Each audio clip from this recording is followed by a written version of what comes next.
Oh, I Like, didn't know.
Hello and welcome to the LiveScore Watchalong.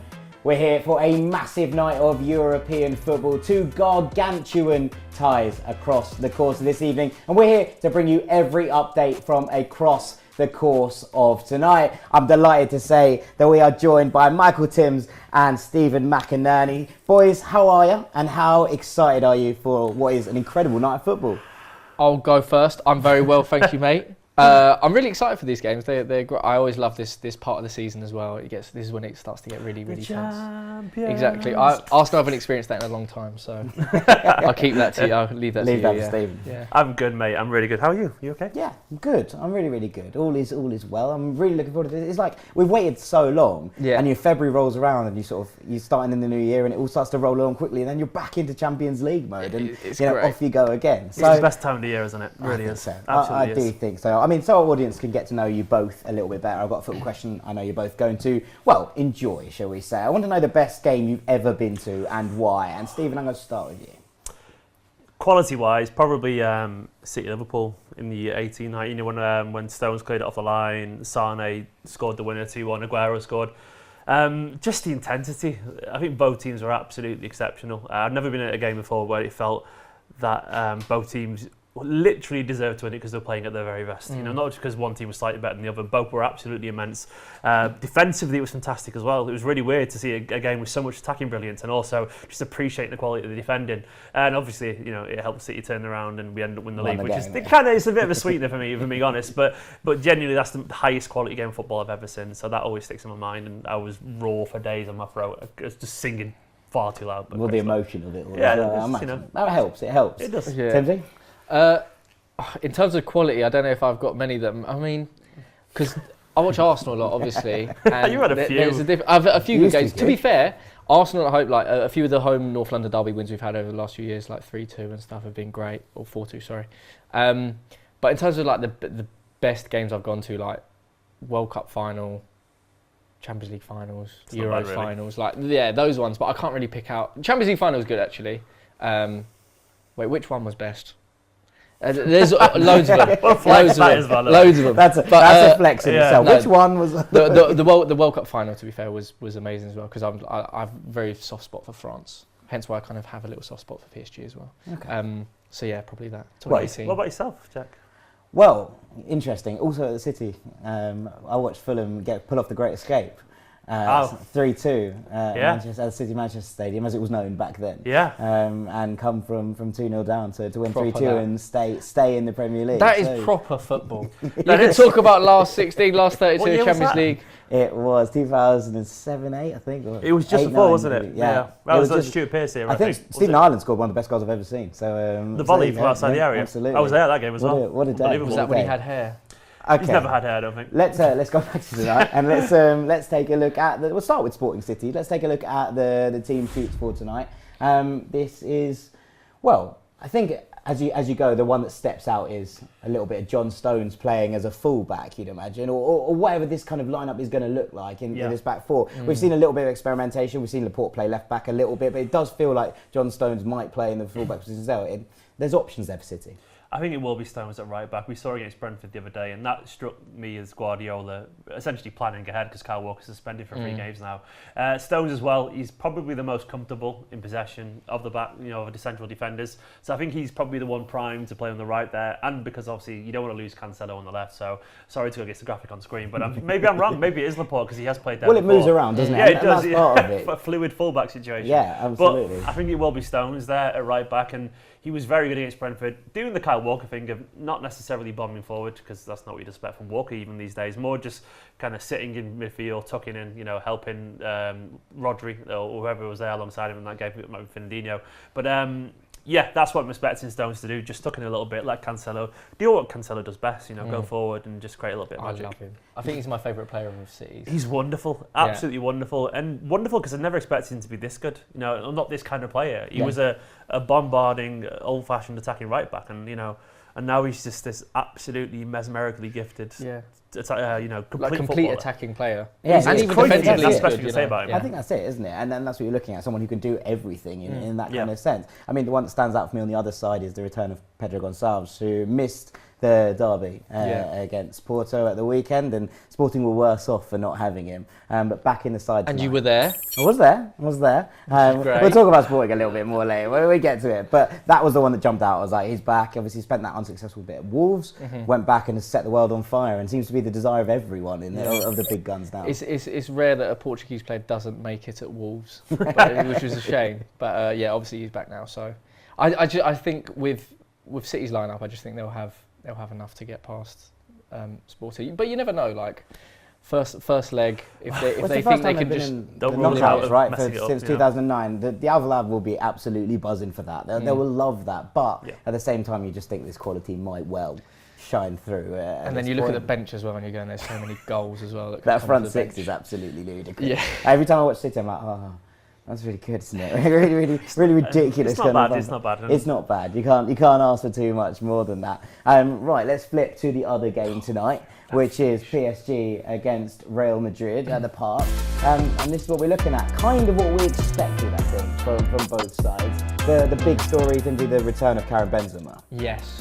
Yeah, Karim obviously been an absolute demon up front for Real Madrid, especially, I mean, for so many years I think he's been so underrated because of the presence of Ronaldo, but since he's left he's really stepped up and been that pivotal figure up top, and he's so reliable, and it's just, I think it's good because it has actually highlighted his quality. He's such a complete forward.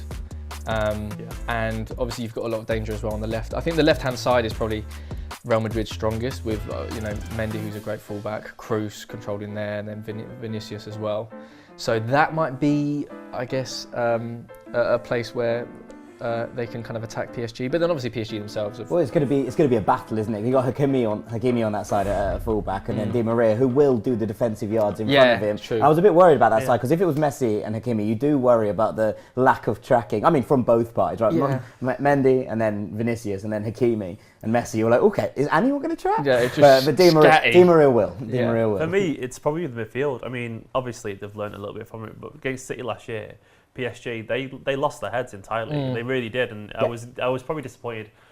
I wasn't disappointed. I was delighted. What I'm on about. But from a football perspective, experienced players in midfield, they lost their composure. And the one thing that Real Madrid have got is absolutely bags full of experience in the centre there. You know, we were talking just before we went live about the age of that midfield three, but they know how to win these games. They really do. And I think obviously the PSG showed a bit of naivety last season. It's obviously they might have learned a lot from it, but Real Madrid do have that know-how, and that's what comes with age, doesn't it, I guess? So that could be a real big boon for them. Yeah, I mean, look, Real Madrid's conceded the fewest goals in the group stages. Part of that is the experience of that midfield. Yeah. And part of it is the fact that this defensive partnership of 𝗟𝗶𝘃, who's come in with such experience, and Militao, who's really stepped up this season, seems to have gelled really, really nicely. Yeah. 𝗟𝗃𝘃, I mean, I love 𝗟𝗃𝘃 as a centre-back as well. I think he's so...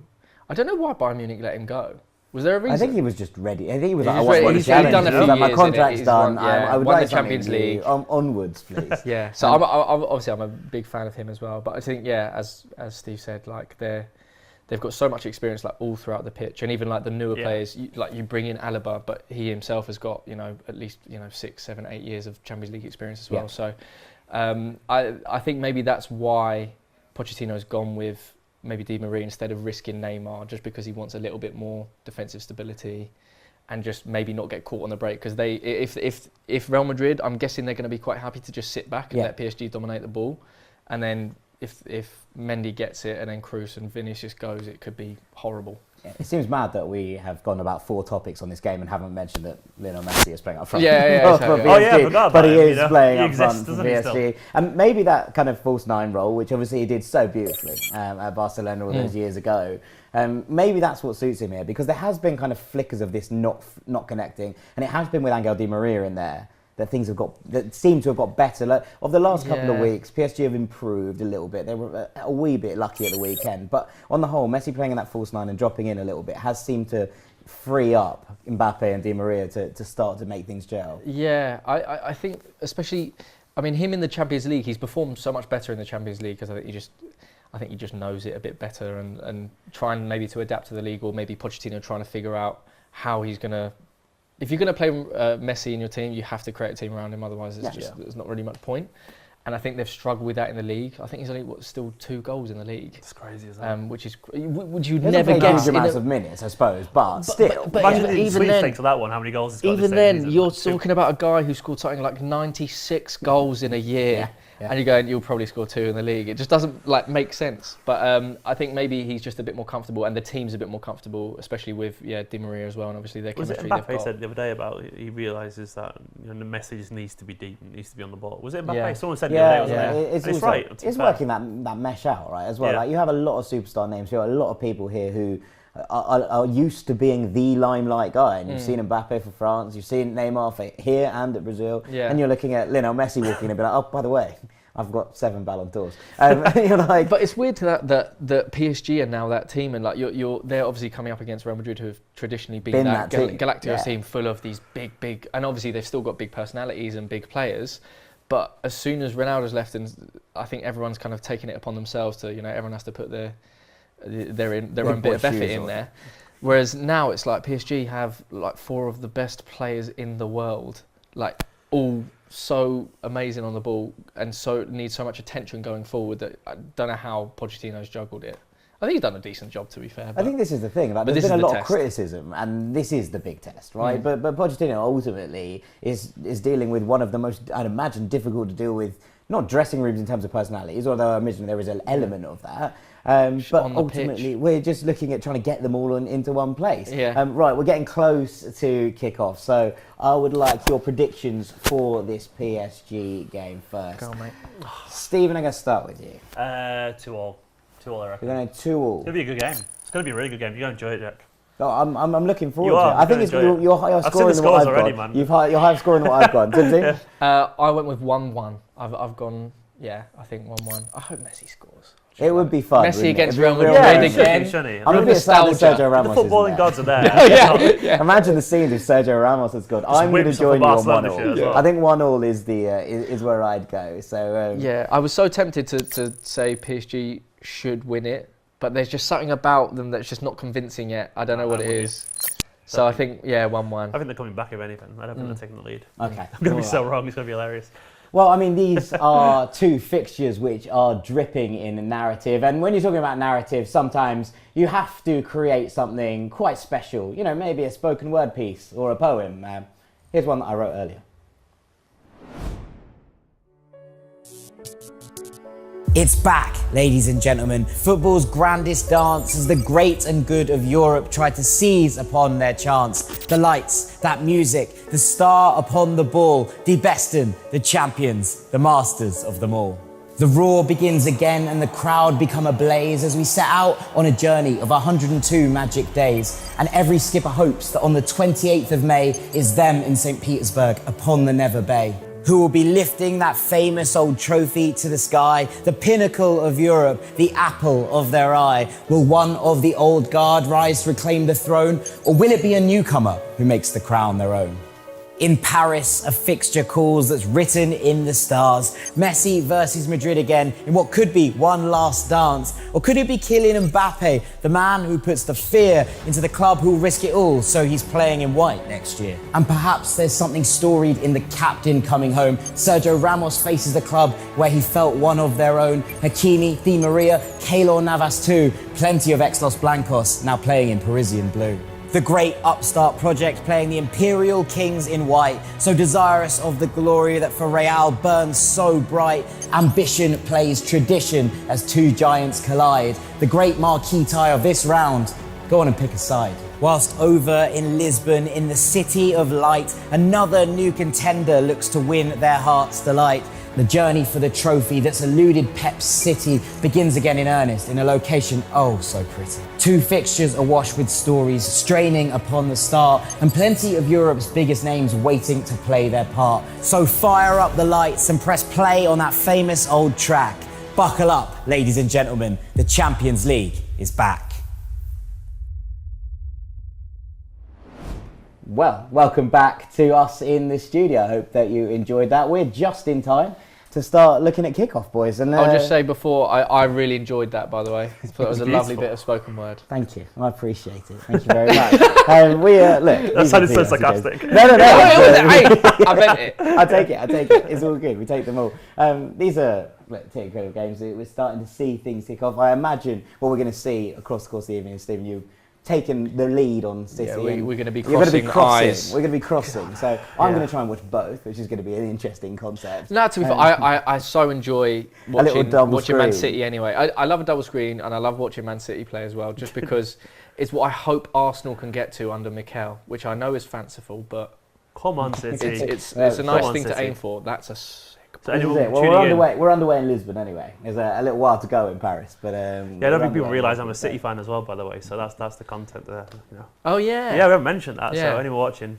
So we're all supporting City at the moment. I mean, look, an interesting one, Stephen, is that on the right hand side of this sporting side is Pedro Porro. Now, we were talking about a minute ago about the fact that Man City basically don't have any right backs anymore, and Kyle Walker's got himself suspended.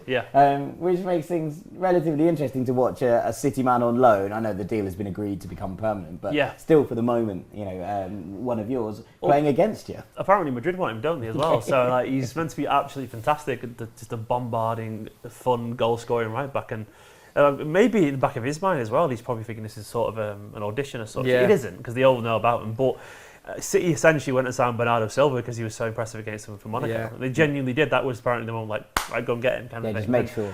And we've technically already got this guy. It's kind of agreed to be done, but I'm pretty certain City could sort something out with Sporting, if they wanted to. So, I mean, I kind of want him to play well, but not too well. Not too well. Have a good game. Flashes of brilliance. That's it. Like, that was a decent. He does feel like a right wing back, I think, which is quite different to how that's City's what fullbacks Cancelo have was. played in a I mean, while. that's what Cancelo was when he that is joined, and then he's been converted. I mean, if Guardiola's watching, you're looking for a footballer, and that's really vague, but so technically, someone who's technically, comfortable and all that kind of stuff, and but I get tunnel vision when I watch people against my own team. Oh, Mbappe is just so good. Well, I was about to say this is a good point because we're underway in Paris as well, which is nice to see. The one, obviously, there's superstars all over the place in this game. But what I was quite intrigued by, and it kind of touches back on what we were saying about PSG losing their heads last season, is that they've gone for a bit of a sticky midfield pivot, is how I'd put it. Danilo Pereira and sticky pivot. Been to that pub. And Leandro Paredes. They have. It looks like, at the very least, that PSG are starting to learn from some of the mistakes that have been committed in the past. Yeah, maybe. I mean, they're obviously still all quite capable midfielders. Oh yeah, technically. But then again, as you said before, like with the selection, it's quite obvious that Mauricio is being a bit more cautious and maybe thinking like it's a bit more important to just not concede rather than feel like they can blitz people. Knowing that obviously you can bring Neymar off the bench as well, must be a big help. Did enjoy Casemiro and Messi reacquainting themselves there, like, oh, by the way, you forget about me. Yeah, exactly. But stuff like that I actually do really enjoy though, like watching old players. I think Messi enjoys it as well in a way. Not that one. Not that one. He's just like, what? Hang on, no, I've got away from this. I thought I got away from it. It's like that first video. Do you remember the first video that came out from when Ramos joined PSG, and then like both of them meeting in like the gym, and you're going like, you spent 10 years hating each other, and now you're like, love. They did hate each other it was the Ballon d'Or thing, wasn't it? Sergio Ramos voted for Messi first in his Ballon d'Or, and I was like, well, that was quick. Yeah. We've changed our tunes very quickly on this one. It's that Marco Reus and Robert Lewandowski meme, isn't it? Oh yeah, Across exactly. The other side of the Bayern Dortmund divide. Like. That was just a good cross, but that's how anxious I am. That's okay. Are you nervous? I wasn't until I'm here right now. I don't know what Champions League nerves feel like because I haven't experienced it in about 7 years. I don't know what they feel like because I've never experienced them.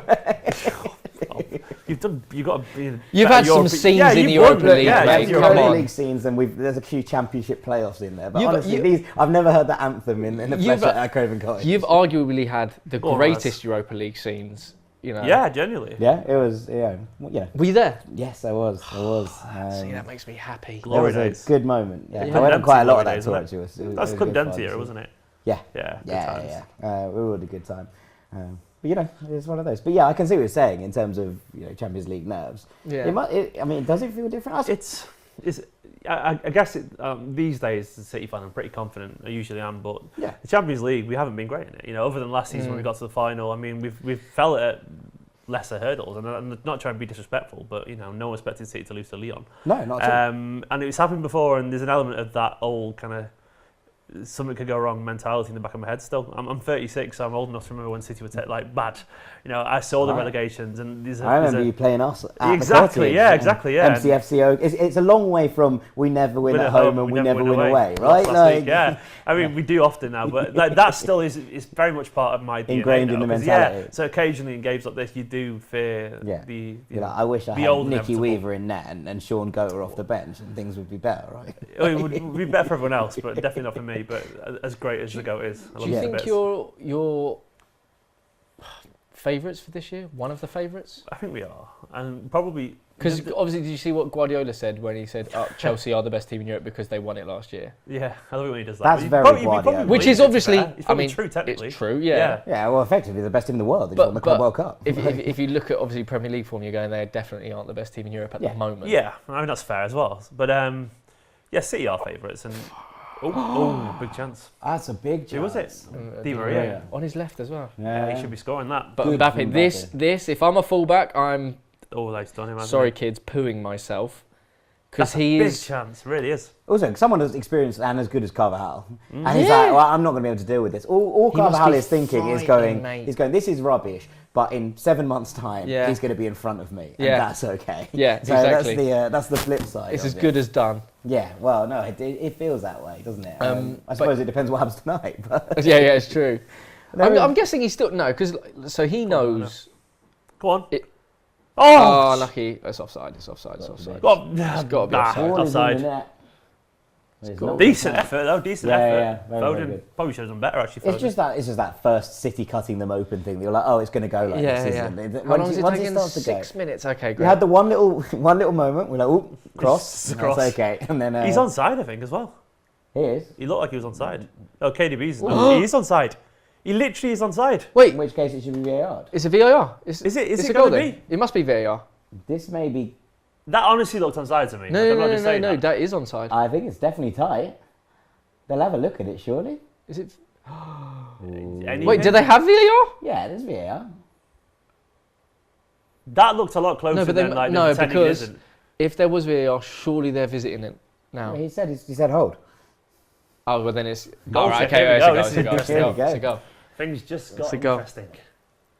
That looked a lot closer than the referee. Yeah, I thought he was miles off. Yeah, yeah. the lies was like, oh Well, my it was, god, this is De Bruyne's embarrassing. body language was I'm miles Yeah. off. I think that was the key. But I He think was like, he doesn't really care when he gets assists anyways. Yeah, there's another there's one. another one. So, This could be a goal, this, I know. I think he looked maybe his foot. yeah, I think maybe his They, foot. they, or they just wanted left. to be offside, and not because there's any agenda. It's just because like shit, we all stopped. Yeah. Like, They're like, please? Yeah. No, we all just didn't do anything for a long time. See, Guardiola knows to not celebrate. Yeah, VAR he anymore, does. 'cause Yeah, well, I was at the Spurs He's been game. so scarred. that Spurs game was the most horrific game I've ever been to in my life. It was brilliant for what it's worth, but painful. This is a long check. Yeah, that's They're- what makes me they're think. like, That's what makes "We've me messed up think here." it must be a goal, no? No images, we can't see it, which is Yeah, they don't show it, do they? no. You have to wait for just ages, be like, oh, just on the same Come on, come on, you VAR. Keep going. Some guy in a tent's just told us it's See not that? a goal. That real expression from the referee then. I thought they. It's all got very they tense I all of a thought sudden. going into this year they were going right. We're not going to take as long. Yeah, it's a goal. Yeah, Goal. it's a goal. Yeah. It's a goal. Yes, come on. There's the anticlimactic nothing after 2 minutes and sat there nervously. Well, Come on. Especially because you didn't celebrate the first goal. When it went in, you were like, well, that's offside. It's fine. It's mad. Oh, that's a good start. That's a fantastic start. That's That's just the most VAR celebration. Everyone's there like, Yeah. Oh, let's hug. Yeah, that was good. Come on. Well done. Everyone's on well. It was a very Man City start, this, isn't it it? really was that whole Just inside the channel thing. The same Yeah, thing. he's Cut on. back. He is on. He's onside. Boom. But they just stopped, didn't they, as well? But that's the. See, this is Oh, the it's weird painful. thing with I VAR. couldn't care less. But like, If some people are just like, oh, VAR, I'm going to stop playing, and others keep playing, yeah. like you still have to Play the count whistle. it. You have to, It's yeah. the first thing you learn. But it's so Yeah, I messed guess up it is. though. And to be fair, I don't think they really could have stopped it. If you look at it where De Bruyne plays the pass, I don't think even if they stop, they're stopping that, are they? Either way, I just. It's a whatever. great ball, 1-0. though, isn't it? Yeah, I mean, it's a lovely. I've looked up and seen my mates. Like, Oh, he was close. To be fair, the he's keeper done was all right. close. Antonio Dan. See him in a long time. That's going well. Well. We didn't do the predictions for City, did we? No, well, they're there. I know what they were. Yeah. I know Got them up what they here. were. Got them up here. No, you did your predictions. Yeah, we. Say Oh, did we yours. not say them? We didn't do the sporting ones. Oh, are we allowed to say them now? Yeah, I mean, I feel like Because we're not making these up, by the No, way. then Like, we've got proof, we haven't we? did make these. no before one the said game. naught for City, so that's good. I think I So went what did 2-1. you went 2-1. I went 3-1. I went 3-0. 3-0. Oh, Yeah. Okay. Well, it brings us back nicely onto that because I saw Sporting on Friday and they were really quite poor. Now, Okay. they went 2-0 up on the break. They had 2 chances. And the second goal's glorious. That was an absolutely perfect counter. I think I What saw that a on BBC ball Sport. It was from De Bruyne. unbelievable, wasn't it? It's a lovely, lovely counter. See, this is when it could get a bit unbelievably good ball from messy. KDB here. Okay. I love John Stones right back Stones! there. It's John Stones in the centre forward position is what football should all be about. Like, Stones That's why you stick him I at love right it. back. That's why Laporte's not a left back. This is the, look at this ball from De Bruyne here. It's ridiculous. Oh, It's just so good. I love the way he hits the Look ball at the so Stones hard. there. Like, De Bruyne hits the ball harder than other Yeah, it's players. ridiculous, isn't it? As a shot, hard as a shot, Yeah. as a pass. Was that a save? I think it was, wasn't it?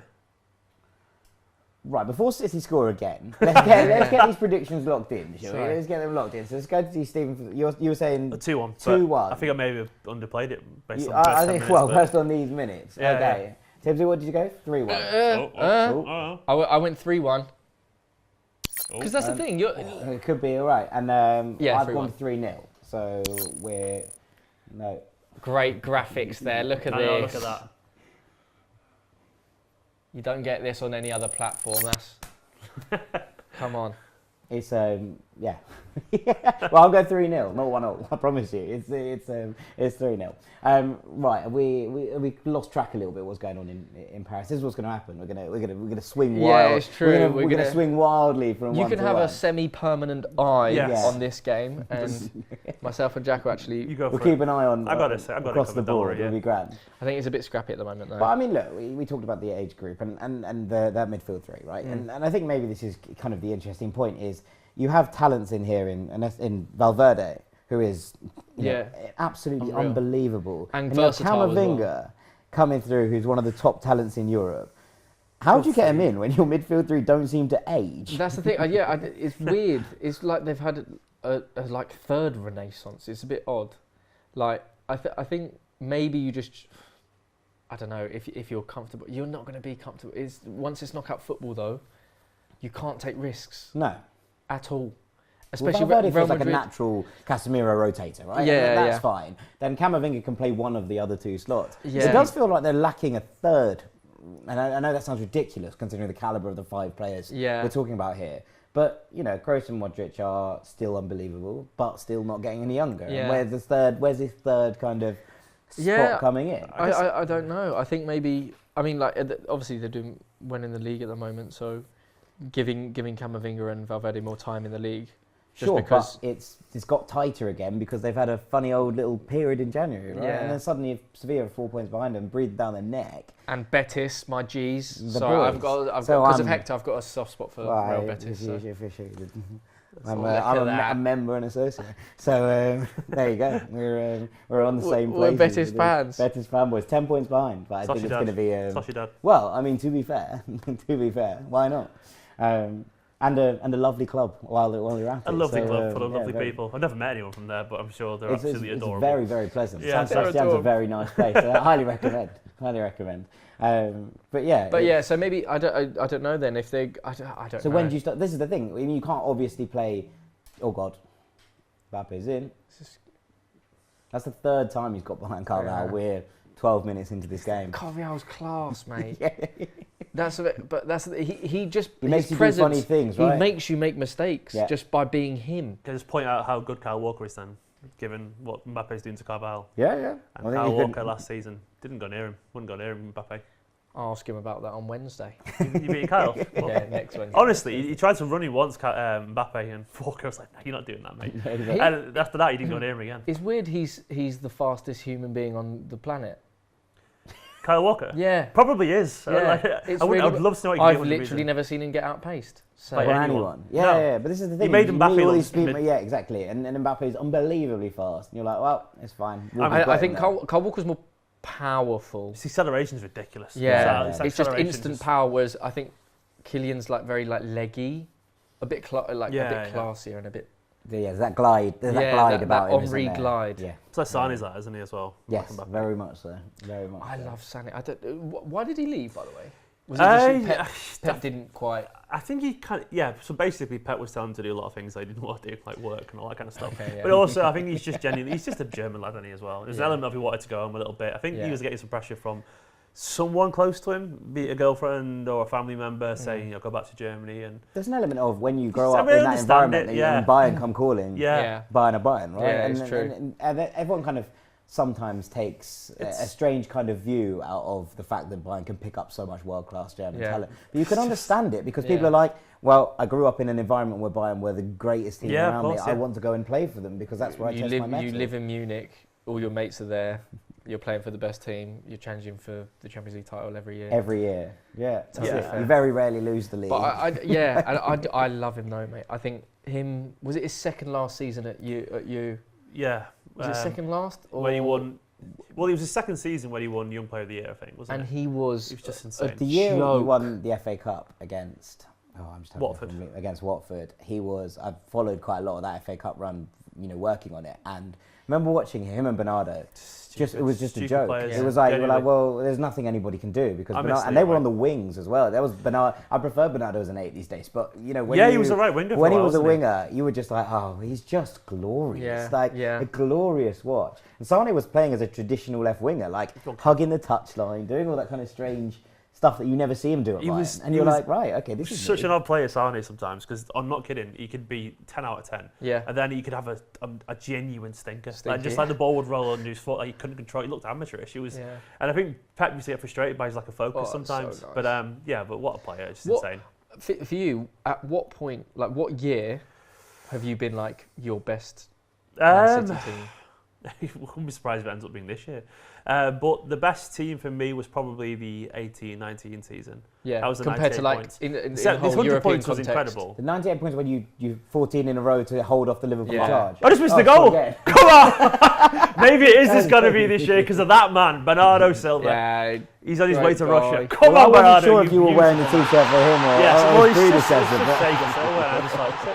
Silva. So I just made it myself actually. But nice. You made that yourself. Yeah. You legend. That's real cool. I'm a big game nerd, and I was like, I put Bernardo in Nintendo's logo as well. So I should have wore that. Come on, Bernardo. I'm not missing the goal. Too busy talking about. That smile will melt your heart, won't it? He's a lovely man. Absolutely lovely man.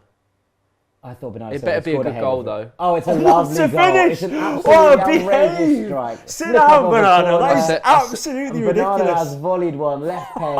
I said it better be a good goal. That's an outrageous finish. But he delivered. That's outrageous. That's such a good strike on the bounce. I don't think. That's my boy. I don't think even if you play football, I don't think people realise how difficult that is. Yeah. To run on it full pelt, half volley, high. Yeah. My little Portuguese and then strike it off the bar as well. Like, no chance. A special footballer, genuinely special footballer. I think there's my kind of weird take on Bernardo was that he would be the next player after Cristiano and Messi to win multiple Ballon d'Ors. I'm not 100% sure that I'm going to be right. He's not in a glamorous role anymore, is he? I think he's also. Oh, we could have a goal here as well. But he's also. I just feel like players like that are a bit of a disadvantage now. Yeah, because they don't have the numbers. Yeah, stats on it. And it's just someone like him, you can watch him play all day, but that's not what people care about because he hasn't scored 40 goals in a year. And it's like, well, he's never going to do that, so what's the point? Yeah, there's that element of, you know, one, it's dominated by numbers, but there's also this kind of thing with Bernardo, I think, that makes him unique. Ronaldo's fault for what it's worth, because they were such freakishly good. But I think there's a unique thing about Bernardo that almost no one has, is that he's incredibly technically gifted, like as gifted as almost anyone on the planet, but he also has such a voracious work rate. He'll throw himself into... He's really unique, isn't he? He's the perfect player almost anywhere because of that combination of things. You're like, okay, if Bernardo is an off game in terms of his, like you say about Sané, right? If you can have an off game, there are some times that Ooh, could have a goal there. But sometimes that you could be like, okay, the ball's gone under his feet. It doesn't, with Sane, you're like, you're not going to do anything because that's your game. Bernardo, you'll be like, he'll still launch himself into challenges. He's still going to run 10K. He's minimum 7 out of 10, isn't he? He's minimum for his effort. He doesn't ever have bad games. It's such a high baseline. Yeah. It's ridiculous. The annoying thing, though, is like now because it has become so numbers-based because of Ronaldo and Messi, why just Lewandowski being denied? I feel so bad for him being denied a Ballon d'Or because he scored really the most goals. He's so good. He's such a consistent bagsman. It's a joke. We had a wonderful argument here on LiveScore actually after the Ballon d'Or was announced with Sam Tighe, where we just sort of went to war on this. Yeah. Like, I was like, no, you can't do it this year. He deserved it last year, 100%, but you can't sentiment it back a year. Of course. And I think that that's the key. But I just don't know why they didn't do it. Most of football awards are based on anyway. Yeah. Oh yeah. They are. Oh yeah, because there's no ceremony. It doesn't matter, mate. Send it to him via mail. Just give it to him. Like, it doesn't. Zoom, you know what I mean? Yeah. Everyone We could have had a else Zoom Ballon d'Or. It would be really exciting. Just joined in the call there. Anyone's allowed to join, but only some people were There's allowed to. 100,000 people on the call. This is going to Yeah, it's not going to work. PSG have had a lot of the ball here. And a lot of the but that was chances. good. That's what it was going to be like, though, wasn't it? I think, like Real Madrid weren't going to dominate the ball. I think that was clear. Well, I thought they'd have a little bit more than, and also we've had 3 or 4 clear-cut PSG chances here. Yeah, two of which have been spooned over the bar, and none which was a decent save by Courtois. But Messi's doing his Messi thing. It just feels like. Oh, it's 𝗟𝗏, sorry. But Messi is also doing his Messi thing in the middle. Yeah. Like, it does feel like PSG have found some sort of rhythm here that I haven't seen much from them this year. Yeah, I don't know. Maybe because the thing is, PSG at home can beat anyone. And I remember when was it against you before they played you. I think everyone was tipping them to just blitz them just because they were favourites. So I'm not sure the favourites, but everyone was expecting to be. They started really well actually. Yeah, as well in the first leg. They were all over us, and Marquinhos scored, I think, didn't he, the header? They were really good for the first half an hour, and Neymar and Mbappe were having fun as well. And I was honestly really didn't think we'd turn it around, but they couldn't give it up. But yeah, I don't know, mate. There's something obviously about PSG. The potential of them is so good. It's so great, but there is just something lacking there. I don't know what it is. If it's that's a bad pass. That's Gonçalves. The defending. I would have got done there. Done really if well I was the fullback then. Don't leave the ball there. It's Pedro Gonçalves' first little go there. You talked about auditions for Pedro Porro. I think this is Gonçalves' audition. I think he's looking at this going, I reckon I could play here. Yeah. Because he does feel that good. He's got Premier League moves screwed over. There's something about Sporting that's such a breeding ground for just. Well, but also all three of the Portuguese academy, of course, the big three. Benfica connection with City is really high as well. Oh yeah, of course. It's 3, isn't it? 3. Ruben, Bernardo, and Cancelo are all been. And Edison's came from there as Benfica. well. Edison, of course. Renato Sanchez came through Benfica, I think. Yeah, he did. Yeah. So it's ridiculous. But also, Porto's set up at the moment. You're seeing that kind of group come through that was so good in the youth leagues a couple of years ago. Vitinha and Fabio Vieira and Fabio Silva, who's obviously now at Wolves. But there is a real side. Sorry, I just. So I just like watching Mbappe. It's honestly frightening, though. It's frightening. Well, these are some of the best defenders in the world, and it's just like the mad thing is as well. Like, there were 3 of them there, and none of them were within 2 yards of him. Because you have to give him that much room, otherwise you're just going to get burned. You're going to get skimmed. Yeah. It's See, this is why I play number 10 or left wing at Saturday League. I can't be doing fullbacks because then you just might come up against some mercurial 34-year-old fat geezer, and you're going, what can I do? Just give me the ball high up the pitch and let me run about. Let me run at people. I can run it out of play myself. Thanks very much. It keeps you up at night. The idea of chubby 34-year-old mercurial winger. Yeah. Oh yeah, absolutely. You get them, mate. You get them. Oh yeah. It was. Does any exist in the real game right now? Well, Hal's nanny. I'm sure he's probably not chubby though. He's not chubby, but you know Andy Reid got a career. Andy Reid, yeah. Andy Reid. Wow. Yeah. Good luck. Lee Tomlin. He made a career of it. He's got Lee Trundle. Trundle, yeah. There's Didn't Lee Trundle he had a fragrance, right? Did he really? Yeah, I think he had a fragrance. He was the only non-league player to have a fragrance. Ooh. The sense of magic. I just remember, obviously, because of Soccer AM, you remember him getting so much love every week. Oh yeah. all the time. He was. Deservedly for what it's worth. Yeah, yeah. Absolutely. More Mavericks in football. Well, exactly, Yeah. exactly. More Bernardo Silva's, please. That's the. He's like the modern day Maverick, though. He is the modern day Maverick. He's the modern clean Maverick cut for as all. well, He's if I'm very being clean. honest, yeah. Very clean. I mean, you've got Jack Yeah. to cover off the other Maverick sides of the game. I'm sad that we can't sit here and discuss his haircut. But alas, Is that why? Is that why he's not playing? I think so. I think maybe he was too upset about the Karen backlash. It's obviously very fragile for the first few days after dyeing it. So yeah, you don't want to do that. The real reason. Well, absolutely. Pep said he's getting better, so maybe he started to. It's faded a little bit. You know, the colour settled. That's true. The amount of upkeep it actually is wild. Like What? it's not of like dyeing your hair. Yeah. Oh well, like, especially if you go fully the other way. Like One, if you go dark to blonde. Super expensive. Yes. Two, the upkeep is horrific. Like purple shampoos and like It just seems odd when you think about it. I think it's not even the right conditioners colour. and all that sort of stuff. I'm going, Takes the brassiness out. Yeah. it's not. Yeah. I hear So- he says. My missus does have that like purple shampoo stuff. Yeah. Like, what the hell's that? Smells nice though. Also, when your hair's Yeah. really, really bright, but obviously this is totally connected to the football. When your hair's like super, because I dyed mine fully like blonde, like white blonde almost. Platinum. No one look it up, by the way, because it's horrific. On screen producer, on screen. yeah. It gets in the sun. Your hair gets impossibly hot. Yeah. Like it just soaks it all up, right? Just and it feel feels they're like moths go towards you and stuff it's like that. oh, it was awful. So yeah, I'm that just was grey that was a good stuff, year like of my life. That was fun. Yeah, I went streaks. I went like blonde streaks last summer, but I don't feel like I've got the full need to go platinum. But I'm now tempted Pure after Phil you said Neville. that. Just to keep my head hot. Are you really. saying Grillo copied you? Is this like he saw Grillo, is your that his name? Facebook video? I'm saying Grillo, is I'm that not. his name? I'm not saying Jack it's. Grealish, I'm yeah. not saying it's Yeah, a Grillo. fact. Jack Grillo, I've never heard that before. Jack, Okay. it's so like personal. It's just, Yeah. It's you and Grillo. For you, hanging it's just about. Jack. Yeah, of course. Yeah. Grillo. Colby I've Grillo only is the first thing you I've said, only met right? him once actually. I filmed with him once.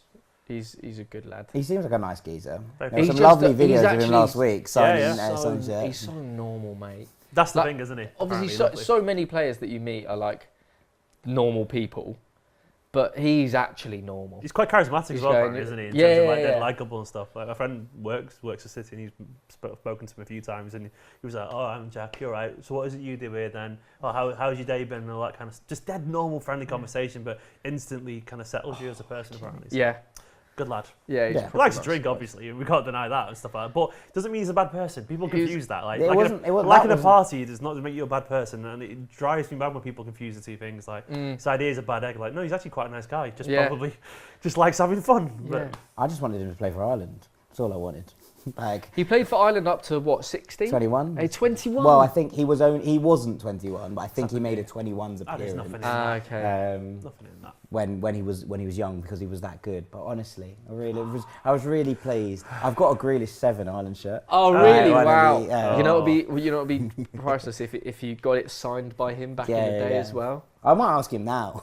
Yeah, do you I mind? just. Do you I bet he mind? would do it. I bet he would do it as well. He's like, oh, go on, son. I was like, do you mind there? That was it. It was there. I was like, look, this man has great hair. I was like, I'll copy that. I was like, but unfortunately, I can't steal your switch to nationality because I was like, I stuck where I've come from. So this is what England gets Jack Grealish and Ireland get me, which is not going to help the World Cup bids. I tell you that for free. You never know, don't You never don't know, yourself. mate. Yeah. Yeah. Honestly, you're if they gonna come, do, it's got worse than I thought. If they come looking for me, that's the real problem we'll have with these ones. Oh, my mates were talking about this. I mean, I don't know if we should keep talking about the games, but okay. We'll come back to it afterwards. Well, but before doing that, I'll just say PSG obviously getting a lot of joy seems behind their defence, but equally they're not creating anything solid. Almost like Real Madrid are recovering just in time. Like they're playing on the they're edge. getting opened up, but equally they're recovering. So I don't know. Also, it just feels like in a minute, Modric is just going to bang on in from 25 yards. I don't know if that's just me or just what I've experienced so many times. Go on, son. Pep going mad. Pep was just losing his absolute mind. You look like you're relatively in control here, Steve. Yeah, it's pretty. It's just every Pretty Man standard. City game ever. Yeah. Did you see that thing go around the other day where it was like the territory map? Oh my Yeah. god, City it's was amazing, just- isn't it? Yeah. It looked The only didn't look real. Five shots already in the opposition box. Six if you count the one from the edge. And we're in. The only part of their possession map that wasn't red was it wasn't even your goalkeeper. Your goalkeeper was. Yeah, it was it your was own opposition fullback. Oh, fullbacks, yeah. Your own fullbacks. Just because you we're not you down don't even there receive enough. it there because you receive it. It's just the corner flags. Just when other teams get corners, they're the only time there's everyone in that centre of corner. the goal as well. That was it. Their own goalkeepers had the ball. It was Yeah. bonkers. You don't let them have it very often. Ooh. So look, they do. Oh, I would so love that to have gone in. It would have made it a game. Sometimes I just like that for football deserves it. The game of football deserves a good goal. Yeah. Doesn't matter what your lovely allegiance strike. is. A well-struck volley deserves to go He's in. on, I think. Just about. Paulinho is one of the oddest strikers I've ever had I don't know if I'd use the word pleasure. I do like him, but he's a very strange man. He seems to miss impossibly easy chances, like 3 of them, and then 2 minutes later he'll lob the keeper from the edge of the box. You're like, what are you doing? Yeah. You're a big number 9. You've obviously not had 𝗟𝗏𝗃𝗃 up front for you for the last 2 years, mate. No, I mean, I'm pretty sure he scored all of his goals. The exact 𝗟𝗏𝗃𝗃 goal off the left, twice against Fulham in a season. I was like, he doesn't even score anymore. Yeah. It's just really annoying. Okay, here we go. Come on, Madrid. What have this you got? is it. First, but this would be absolutely vintage. First attack, they'd be like, oh, we'll just nod one in. 𝗟𝗏𝗃𝗃. Yeah. Was it 13-time champions? Yeah, I thought so. Yeah. Well, I mean, look, we saw Real Madrid release their lineup 2 hours before kickoff. Yeah, I right? don't know if this is like. I don't know if this is a mistake or the world's biggest power play. It does feel like we're going to looking at going, Madrid are like, I don't care who you play. But that's the this thing. is who we're playing. And it's almost like they don't care who they're playing as well. Like they don't care what their own team is because it doesn't matter because we've been here before. Yeah, we've done this with worse players than this. Exactly. And you're like, okay, cool. Yeah, but Messi still. No. That's basic. I'm intrigued by this Hakimi-Vinicius wing matchup. They're both so good. They are both incredibly good, but neither of them will defend. If you could have one, who would you have? Out of Hakimi or Vinicius? Yours would probably be Hakimi, to be fair. Because you've Probably got is, options but then anyway. it's different to Walker. But the thing about Vinicius is Vinicius, I don't know. I can like be the idea of frightening. someone who can, we haven't got many wingers. Oh, go on, Phil. Come on! Come on! Goal Oh, we're shooting. romping this game. Just stop putting Iniesta there. Come on, Ziggy. I don't know why I celebrated your predictions already in the mud, mate. So it's only me and If Jack everyone left, can mate. now just rest. Everyone can sit down. This is unsettlingly easy so far, and I'm not trying to disrespect Sporting, but it really is. We're absolutely strolling it. Yeah, but were you expecting? I think I was expecting a little bit Were higher you? than this. Just I expected 2-1, so I didn't expect 3-0 after half an Yeah, hour. but you have to be This is- with your side. You have to be naturally pessimistic. You can't be like, we're going to win 8-0. Exactly. Yeah, exactly. So, but But you have to be open to the possibility that you might wallop someone in the first half. I mean, how often is it 3-0 at this stage? That's a completely dreadful. No, It's a I'm brilliant sorry. finish, but what I'm it- sorry. It's poor defending. The way he's... But that is. There are 4 defenders there, and none of them have got any sort of pass on the ball. It's terrible. It's one of the worst. It's terrible. I love it. Jack, I Lovely think composure I think and you phone, at though, centre sat back down. would do better there, mate. False I'd knife Foden. argue, and I'm 5'6". That's so bad. It really is. Oh, that was poor. Honestly, but, almost like the celebrations from the fans are muted. They're like, oh, we all know that was not great. He had so many chances to clear that, didn't he? But this is it. Lovely finish, though. Sat him down. Usually wasn't Terrible expect- kit, by the way. Oh my God! PSG, Real Madrid. The way they're playing out from the back is almost kamikaze-like. Oh, careful what you're doing. No. Okay, if you want to get in touch with the LiveScore Watch Along, make sure you can use the hashtag LiveScore Watch Along, and you can get in touch. We'll read out some of the best ones at half time. We'll take a look at some of the best tweets and pull them up onto the Watch Along. So if you fancy getting involved, you know how to do it. Yeah, make sure they're interesting though, Yeah. or funny. Well, you can be the judge. Otherwise- Well, No, you're going to I'm score them. joking. You're going to score them out of 7 as they come up. Like this is going to be the big large score thing. Yeah. We'll score your tweets if you get involved. Timsy's here as judge, jury, Yeah, and so- in many ways executioner. Yeah. But we'll get to that. I've done my social media time. We've all done a shift on Yeah. social Done media. it.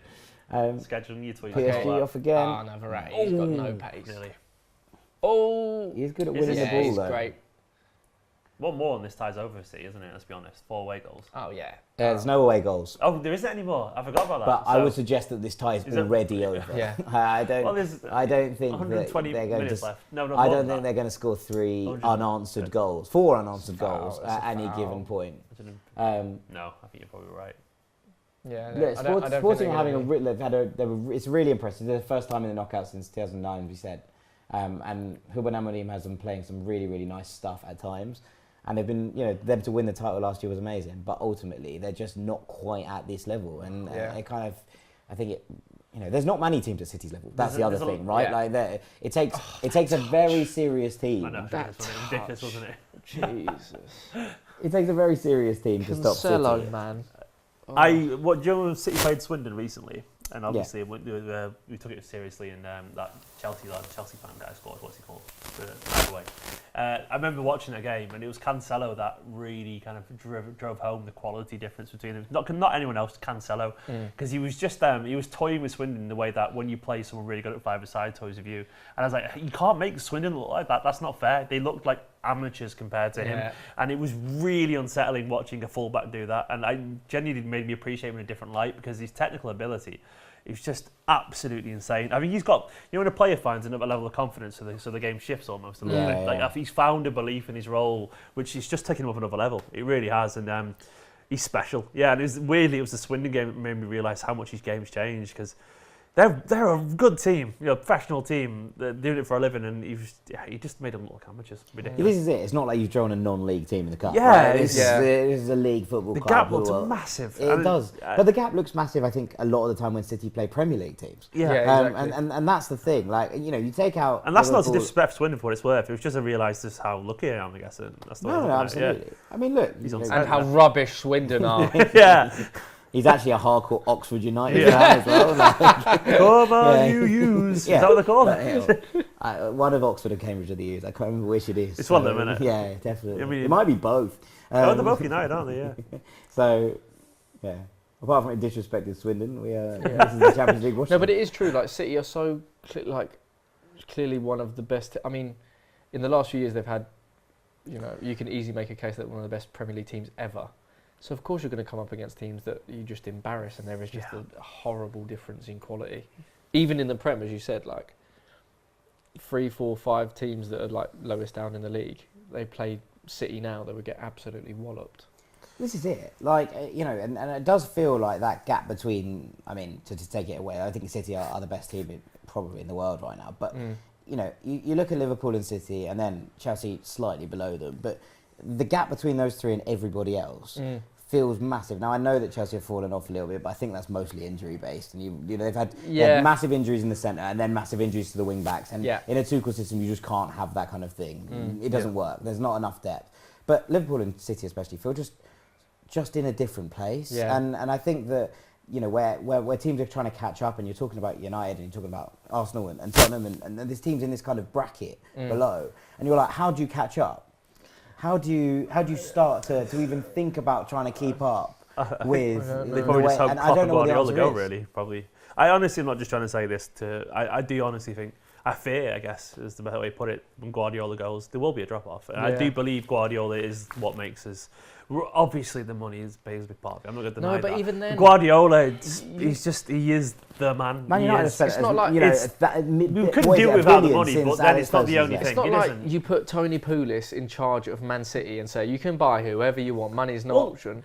Right, Pellegrini, and even to an extent Mancini, they did well, but we were just in the pack, teams going for it. And now it's not even comparable. Like we won one league each under Mancini and Pellegrini, but we essentially limped to them at times. Come chasing back leads and all that kind of stuff, and then had really underwhelming seasons as well. Guardiola, it's sort of domination. This is beautiful football again, and I'm aware when he goes, the standards will drop a little bit. We'll probably have a grace period like Barcelona did under Enrique, but. It will drop a bit. Also, I trust the system and the backstage. Obviously, it's not going to be Guardiola, but I do trust them to get it right. In a way that I don't think I trust.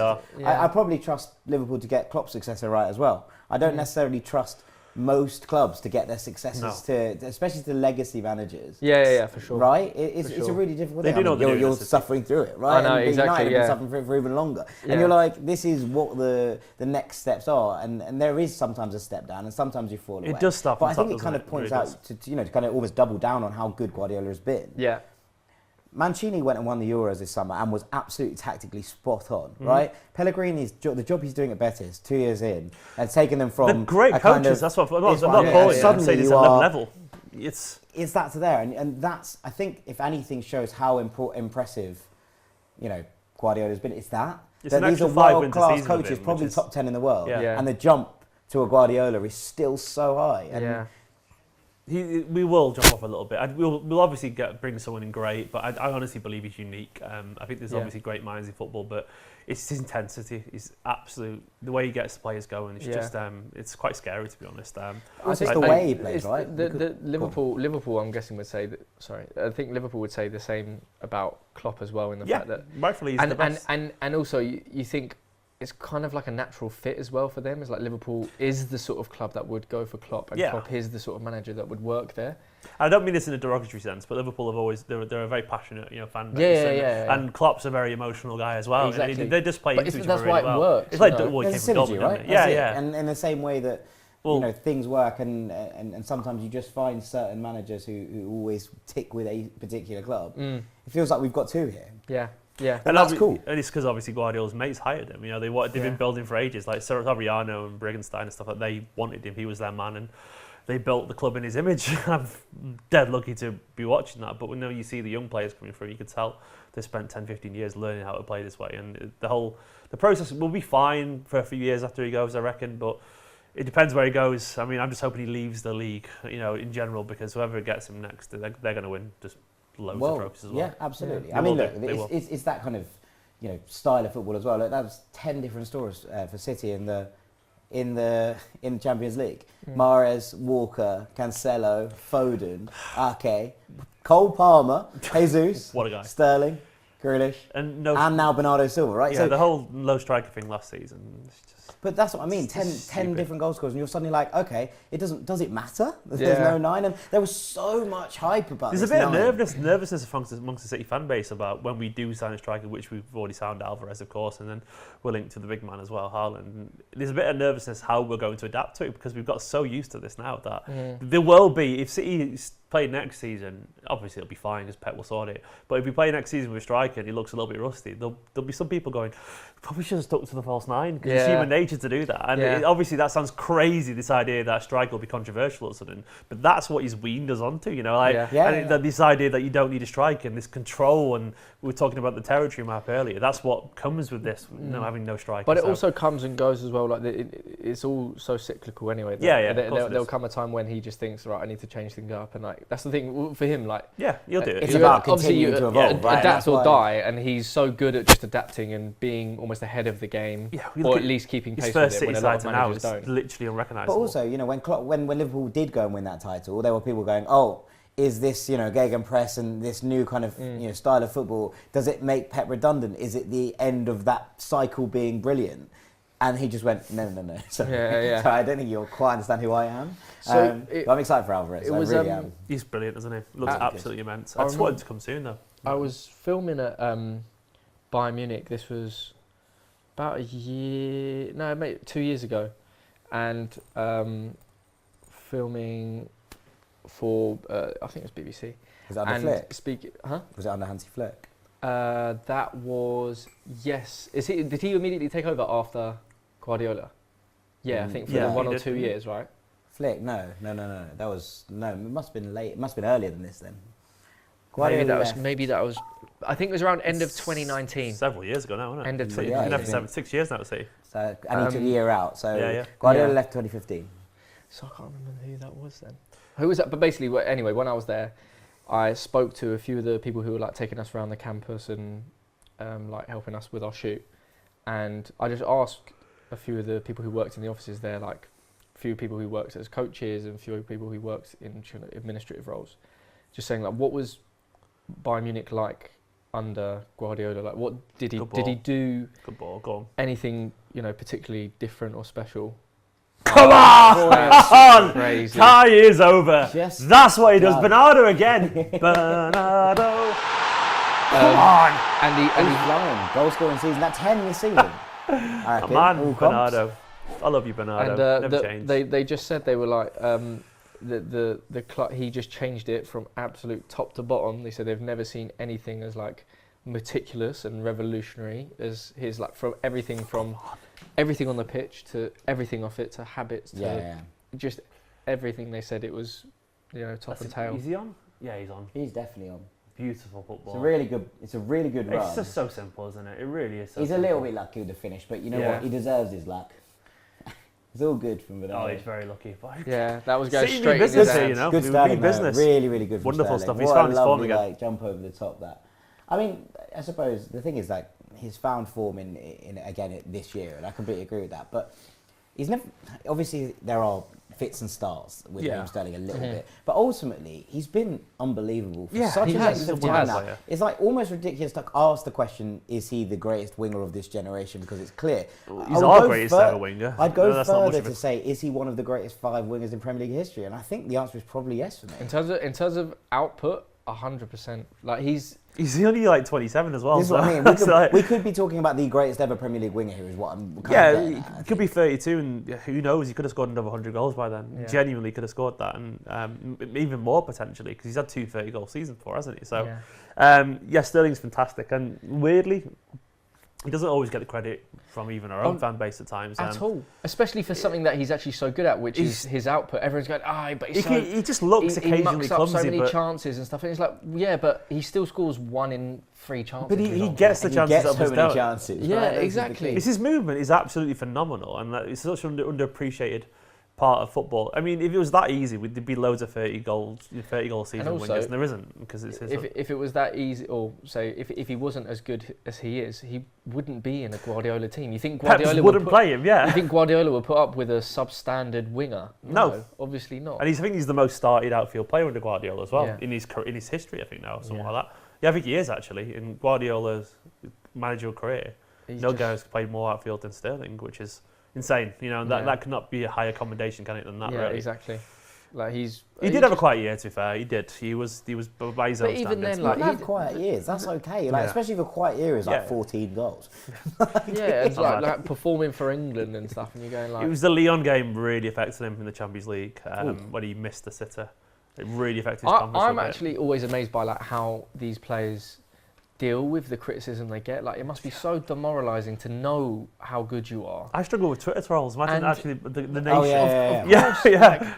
And imagine you go train in and you're playing for City and you've got Guardiola going like, I'm so happy with you at the moment. Like, your goals will come and whatever, and yet you have literally hundreds of thousands of people saying you're rubbish. You're not fit to wear the shirt, whatever, and you're going, I would just give up. I'm like, what do I have to deal with this stuff? It would do. I mean, obviously they get used to it to an extent, but they're only human. Yeah. Of course, it'll get you down sometimes, and they do read the stuff as well. They that's watch, what's sad. They're young men. They watch the videos, they watch the content that goes online as well. And because what else are they going to do? They've got loads of hours to go, and of course, it occasionally will get to them. And we probably all read negative criticism at some point, and it does sting you a little bit. Even then, it's it's just some person on the other side of the internet. But imagine that times, not even 100 times, tens of thousands. Of course, it'll get to you. And I guess we forget as well. One of my biggest bugbears last season was just the probably lack of understanding of how much life can affect players. The pandemic, for example. It's hard. About Kai Havertz. Life. Like, he moved from the only place he's ever lived at 20 years old to Ferran Torres is the same. He never fully settled, apparently. And then suddenly there's a pandemic and he's got long COVID and he can't see anyone, he can't do anything. Exactly, And I was like, everyone was like, he's not playing very well, this lad that you thought was unbelievable. And I'm like, well, I wonder why that might be. Yeah. Well, you've got players like, losing their parents and stuff. And what was it, Guardiola lost his... Klopp as well. Graham Potter lost both, did he not? And you're going, and then like, I'm not saying every fan's like this, but you've got fans going, just get on with it, mate, we need to win this game. You're going, none of it really matters, And it's, I think it was Bernardo last season, he did, as it was quite publicly announced, and he pretty much admitted by himself, he did want to leave. And I lived in Manchester City Centre last year during it all, and I'm Mancunian born and bred, and I felt fed up living in a flat where we had no garden, we couldn't do anything, we couldn't, we were staying away from family and friends, trying to be sensible. I was depressed in a grey, rainy city, where everything's closed. And of course, Bernardo, a guy from Lisbon, a beautiful place, and can't see his family, can't see his friends.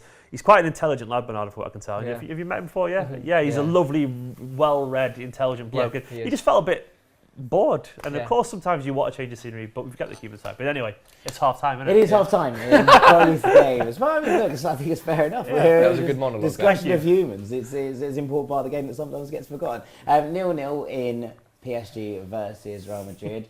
Sporting 0, Man City 4. It's gone all right. I'll be honest. And the fact that it could have so easily been 5 or 6 in the last 2 minutes. It felt incredible. I could never have predicted that 4-0 out of time. We're going to talk about that game, and we'll probably give that a little bit more love in a second, considering that there's been 4 goals. Yeah. But let's start over in Paris. Yeah. There's been a little bit of chatter from what I hear on social media about, obviously there's no away goals rule now. Yeah. Are Madrid here for a 0-0 draw? Because they have been very deep. They have not really created anything. I just saw the passing stats come up a minute ago, and it's all PSG. It was like 60% it's not possession pretty as well. in terms of what you're looking at. But if Real Madrid walk out of here 0-0, they'll absolutely 100% fancy themselves to do it at home. But also, I just feel like, okay, so there's no away goals anymore, and it's like, are they just coming here for a 0-0 draw? I think they don't want to play to PSG's strengths, which is being really open and erratic and being caught on the break. So they're just thinking, if we just let you have the ball, try and break us down, see how that goes. And obviously, they've got through a few times and maybe could have scored. Potentially should. But it's 0-0. Yeah, there's a couple here where you go, that the Di probably Maria should one, go in. Mbappe as well. But even then, they're as we said before, like, they're so experienced that maybe they do just think like this is the best way we think of taking on these lot, because we know what they're like on the break, and if you think you can keep up with Mbappe, then good luck. And if we know if we rattle them and get into them, then they might lose their heads. heads. That ball is outrageous. But yeah, Mbappe should score there. Probably the biggest chance, that, isn't it? But that is definitely, you get Mbappe in behind, you fancy him. But exactly, look.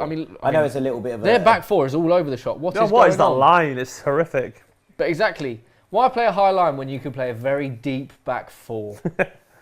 Yeah, but I mean, look, as a kind of general point, it does kind of, I suppose the away goals rule not being part of this does slightly change your mentality, because if you come out of this 0-0 and then PSG get a goal in the 3rd minute at the Bernabeu, then suddenly you're like, oh, we're in trouble here, but they won't be, even if they go 1-0 down. Do you think it's a good idea? No, I don't. I think it's a terrible idea. You can't say at PSG though. They don't look as scared that maybe they would be about the away goals, because PSG are probably going for more. Yeah. Where I do think it maybe could have been scrapped is after extra time. For extra time. I never really understood the away goals rule in extra time. Yeah. But I do think it's worse for the game in terms of the excitement levels. I think it makes the game slightly more dull. I've always liked the away goals because it literally equals out. Right? Yeah, also it's drama, right? Yeah, you're never going to have away and fan bases having a moment like this. I know you're going to hate I've tried the Lucas Moura goal, right? Because but you look at it and you think you'd never have an arena silenced in the way that happened. It will never happen. Like, it won't be a 2-goal swing in a goal ever again. It's also to incentivize. It's just so then it's not just a normal like draw or trying to get level. It's the fact that it incentivizes people to either defend or attack and get that 1 goal you need. Yeah. But obviously I was conflicted because I always liked it, but Wenger was never a fan. And I take my footballing. Arsene Wenger is my dad, uncle, Lord and Saviour, and I love him. But there are a few things that he's saying now, even about the World Cup, and I'm going like, I don't know if that's the right thing. Yeah.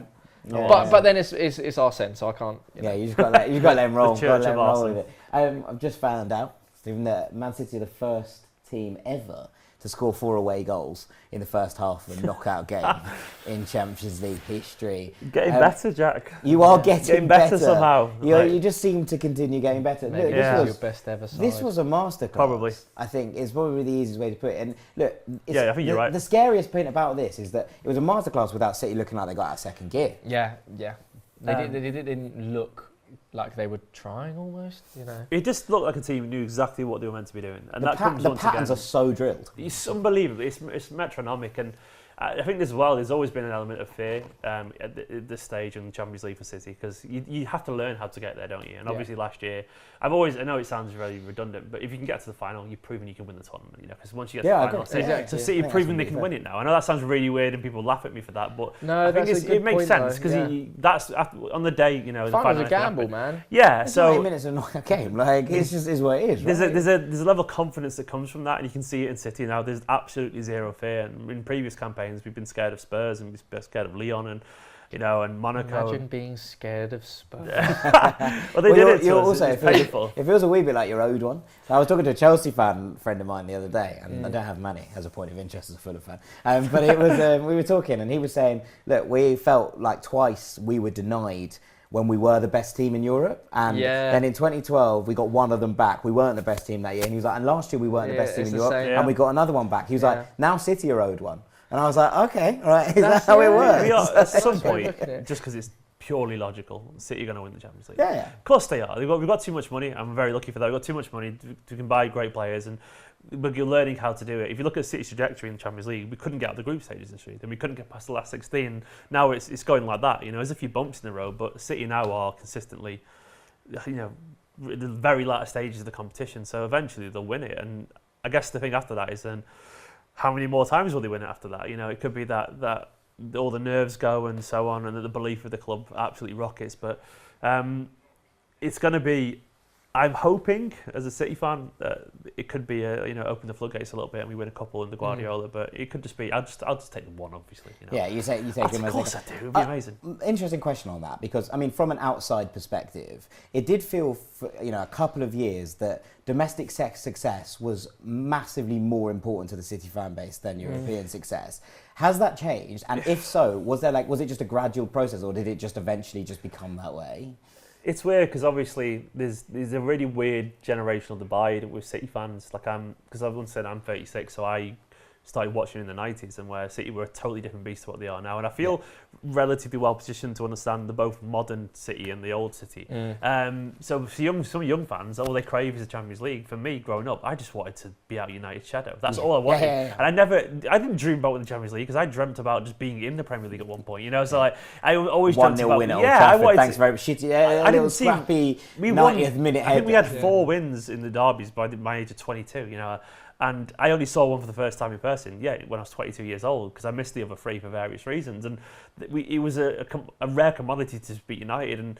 And for a lot of City fans, the Premier League is the thing that's meant something to us. And I'm still learning how to feel attached to the Champions League because it wasn't something I grew up with as a City fan. So do you genuinely, you would not prefer a Champions League now to? I think mentally as a City fan, I'm ready to win the Champions League now. What I mean by that is I probably would take not winning the Premier League 1 year to win it now, because we've been there and thereabouts for a while. But I do honestly believe, and I'm not just saying this because to get at Chelsea fans or anything like that, but if we win the Champions League, I do want to win it when we've won the Premier League too, because I do want to be able to confidently say we're the best team. The best team in Europe.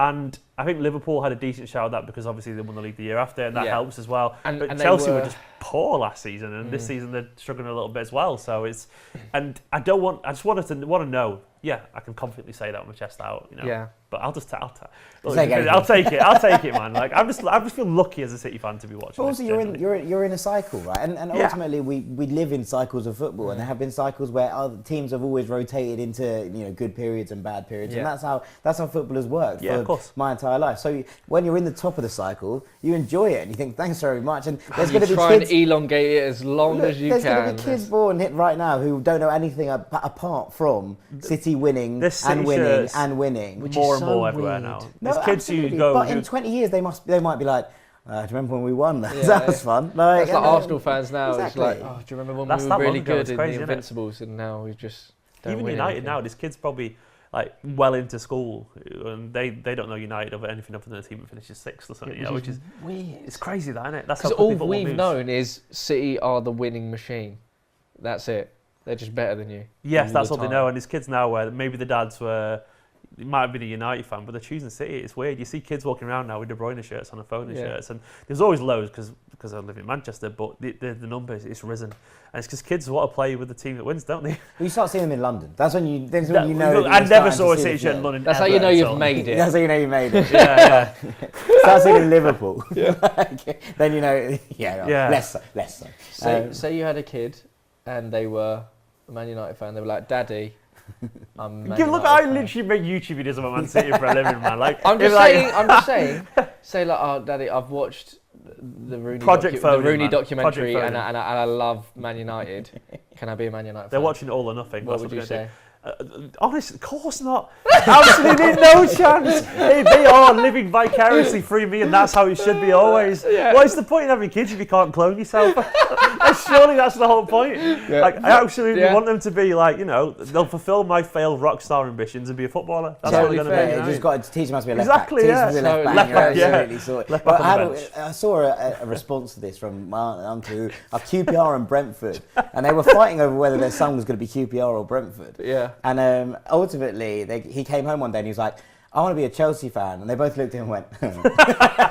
And the takeaway from it was they were like, "You can be a Chelsea fan if you want, but we're not ever going to buy your kit. We're never going to take you to the ground. You're never going to go. You won't be able to watch on the TV because we're going to be watching our scenes on the TV. That's probably just not worth it, mate." And he was just like, "All right, fair enough." Emotional blackmail. They were like, "Look, this is the level. You can do what you want, but ultimately you got to be responsible for your own actions. I You're not must going have to get loved these paying things." because I chose City as a kid. I must have loved paying. Did you? Yeah, because my dad's from Wales, so he wasn't really a football fan at all. I think my mum's family were United fans, but she wasn't really bothered. And I just saw the word Manchester in the colour blue when I was like 4 years old. And I just loved the colour blue as a kid, and I chose City. And it was the stupidest thing I ever did because I got bullied at school constantly because City were terrible. School was horrible for that. Yeah, wasn't it? awful. You have literally a bunch of like 10-year-olds who don't understand how bad bullying is, just bullying each other. And you look back and you're going, that was awful. It got so bad that I remember went to join my local Sunday League team, and they wanted me to wear red in training as a top, and they had no red bibs left. They told me to put United shirt, and I just threw a paddy and walked out. That was like, you're 17, Stephen. The good news is the bad old days are gone, and you're 4-0 up. Yeah, that's true. That is true. These are the good days if you're a City fan. I mean, what the question I suppose is, you're 4-0 up. Do you jugular this? Do you absolutely? Do we see academy players as well? I think you do that. I think you try and whack an 8-0? I think you go for 2 more. I think you go for you give it another 15-20 minutes. Yeah. See if you can get another one. And then for the last half an hour... Look at this position map. Look how high you are. Yeah, ridiculous, It's absolutely ridiculous. How about an overload on the left-hand side, side, please? It's the most Guardiola position map, that as well. But then I think you bring on 2 or 3 of your academy boys. You kind of have to, I think. Just because then you're... But they'll want to pile it on. What's the substitutions? Is it? I always forget. Is it 3 or 5 in this competition right now? I think it's still 5, right? I believe it's 5. Yeah, but it's at 3 stages, isn't it? And get them all on. Yeah, exactly. Yeah, bring them all on. But no, I do think Guardiola is ultra cautious. He is. He'll be like, you never know at 4-0, and which sounds silly, but we've seen it happen, Well, I mean, this is it. You can go for the jugular. In the opposite game, we're looking at 2 that are, kind of look how low Real Madrid are as a kind of comparison. They're literally not out their half. Yeah, they haven't got out their half. We're talking about Benzema. We were talking about Benzema coming back in, right, and being that influential presence up front, That's being the guy for Real Madrid. And instead, we've seen him mostly floating around the halfway line. Bring Bale on. We need Gareth Bale in this. Well, this is it. And PSG have Neymar on the bench. Sort of miss him, Bale. I really do as well. I feel so sorry for him because he's a maverick, Bale. His obviously, as Karim Benzema proves, right, you can't last that long at Real Madrid and not be really, really good. Like, Real Madrid is so cutthroat that if you're not cut up for it, you're going to get found out really quickly. Gareth Bale had 4 of the most impressive seasons anyone can ever have. Unbelievably good, wasn't he? Where he single-handedly won. I would say single-handedly, obviously not single-handedly, but he had such a big hand to play in 2 of their Champions League wins. Just wasn't loved, was he? There was a point where I don't know that when he was saying things, I was like, yes, I appreciate football, as being honest. I think it's the best thing ever, and I like when. But I was also like, you aren't going to wind the fan base up. I was like, you don't care if you're loved or not, do you? Yeah. You continue to deliver on the pitch. It doesn't matter to you, and that's okay. But they're not. That's what also I think. Like, surely some fans, especially like Madrid, like Madridistas, are so demanding. Oh yeah. That as long as you perform on the pitch, that's all that matters. And this guy is just going out there scoring solo goals against Barca and everyone. Yeah. And then but they're still not that love for him. And then when it comes out, it's like, I love golf. He's and a then player, it's but he they doesn't always mess care. with fans. I don't know why it happens, but it does happen. Also, like of all like the Hazard as well. of all the It's happened with pastimes Hazard. that they're really upset about, golf really wouldn't be one that I'd be like, all right, you're probably not going to injure yourself doing that. You're not going around like You say madly that, smashing actually, I buggies. can't say it, I No, can't. you can't. It also, it was clearly a joke in a way. You know what I mean? Like it clearly was. Like he was obviously tongue in cheek a little bit. Like this. But he the way that- does love golf, though. Yeah, he does love golf. He Yeah. really loves golf. Yeah. But it reminded me a little bit when Andy Murray used to wind people up a little bit, you know, and it was a bit Yeah. of that dry humour. I reckon. Yeah. Like, I've always really liked. I mean, no, I hated him when he was at Spurs. yeah, he's But insane. as soon as he left, I was like, I actually really want him to do well you always want to see people do well. Like you want to see. There's something about greatness and a home league team player doing well abroad. Yeah. He'll never that's get why I bored really of that. rate Gary Lineker, because he Yeah. just obviously went to Barca and was just like a netter. It was great. Keegan did this in Germany as well, didn't he? Yeah, Kevin just- Keegan just went to Germany and was just excellent. You're like, okay, that's cool. Soon as going to Turkey for banter, Yeah, that. So, stabbing a flag with Galatasaray in the ground, like. what an image. Yeah. Of all the things, what an image. But yeah, I always rate that though, because that's the one thing that I think a lot of people back like kind of home players with is that they're never brave enough to go abroad or risk it or whatever. Now you're seeing you're seeing academy boys going off to Germany, going off to I like this you trend. got It's good. Sancho exactly going it's a from really good trend. City to Well, it just makes sense as well in terms of the job market. It's so much bigger, isn't it, for them? Yeah. Instead of just saying. the fact that they're viable options now is actually quite nice. Like you Yeah. can go to well, right now Dortmund flights will are get so cheap signed as to, well. but So very you know true. you can get over for 20 quid to Berlin. So Very true. it works for them. But it's just the fact that you're going to get given Oh. more of a chance than you might, in England. Yeah, of course, definitely. It's also it's a change of opportunity, isn't it? Like the ladder has always been, all right, pop down to the Championship on loan for a Yeah. little bit. And Yeah. look, Phil Foden was a good example of this, right? Where City were just like, we don't want him to go out on loan. Yeah. We think he's good enough to be Yeah. here and just learn and appreciate, and that's fine. There are always going to be kind of players who are too kind of good to risk getting go out, and Yeah. Foden was just that. He's a bit of a kind of freak in that way. Yeah. They were like, we're not letting him go anywhere. He's Yeah. staying right here. It's true, yeah. But on the whole, like that's always been the path. We're like, oh, Bob will play down to the Championship.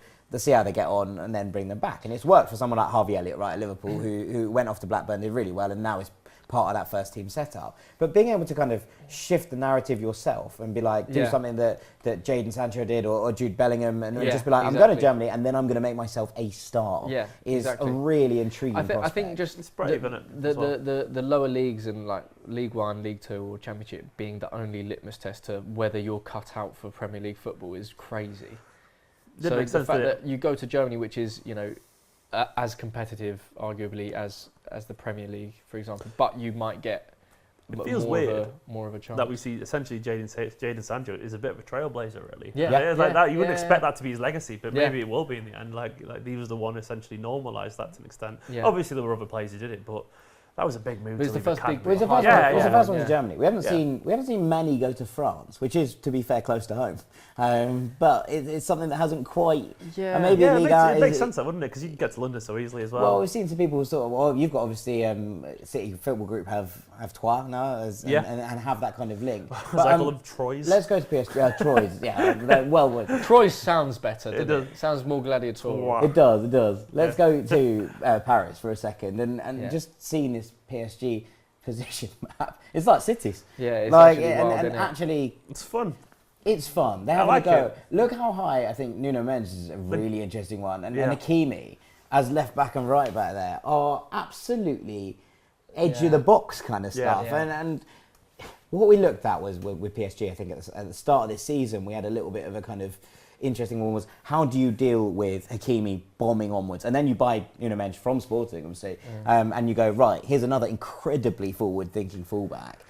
When Inter had Hakimi, they based an entire system around him. They went, right, Skriniar, you basically play right back. And that's how we're going to pan this out. And a lot of the kind of Real Madrid defensive issues have come because they haven't Nice are really good. Oh my deserving God, that would have goal. been an unbelievable Yeah, that was goal. wonderful football. Just stuff like that is so scary to me. Look at this football. Because It is doesn't beautiful. this is Oh. like a world-class team. That's and it's Hakimi just in the box. 3 passes that just unlocks that defence.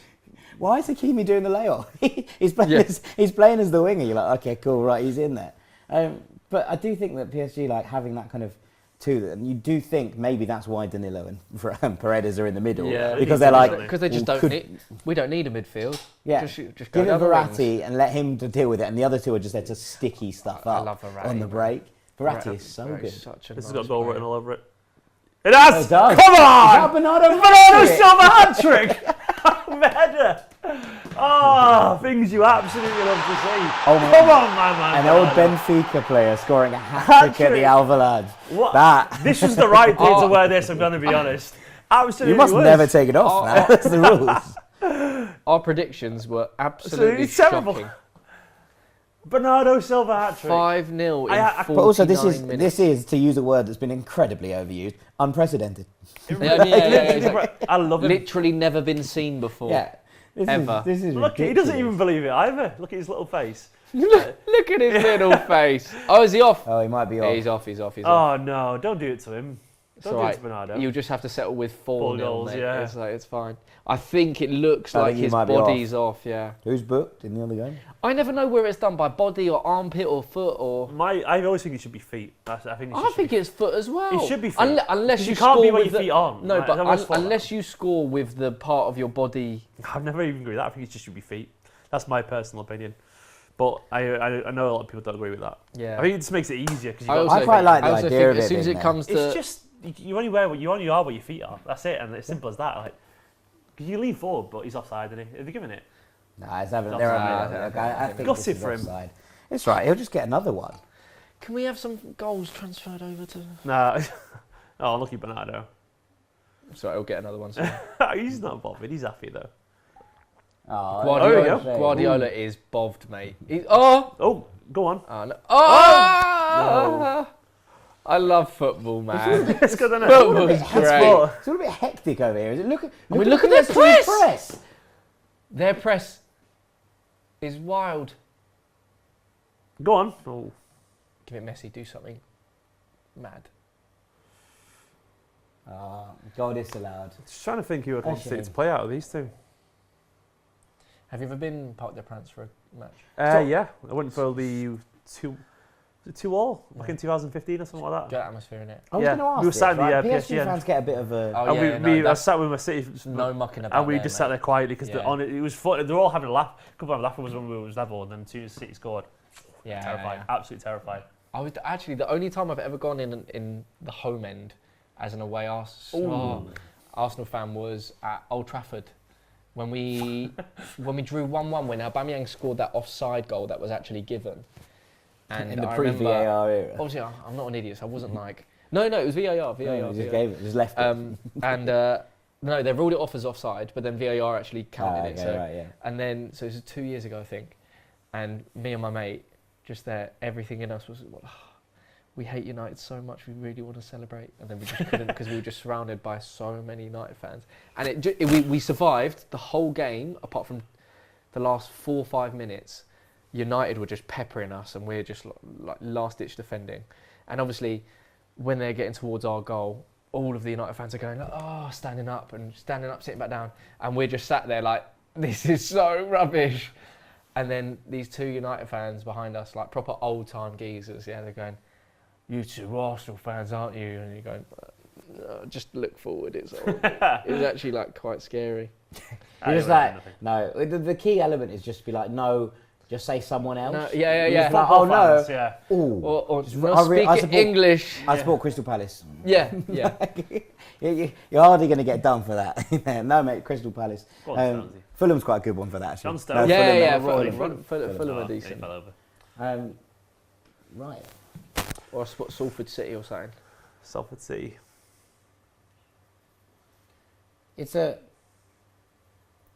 interesting one in terms of this game because Real Madrid now still haven't conceded, which means we're still on 3 goals conceded in the entire tournament.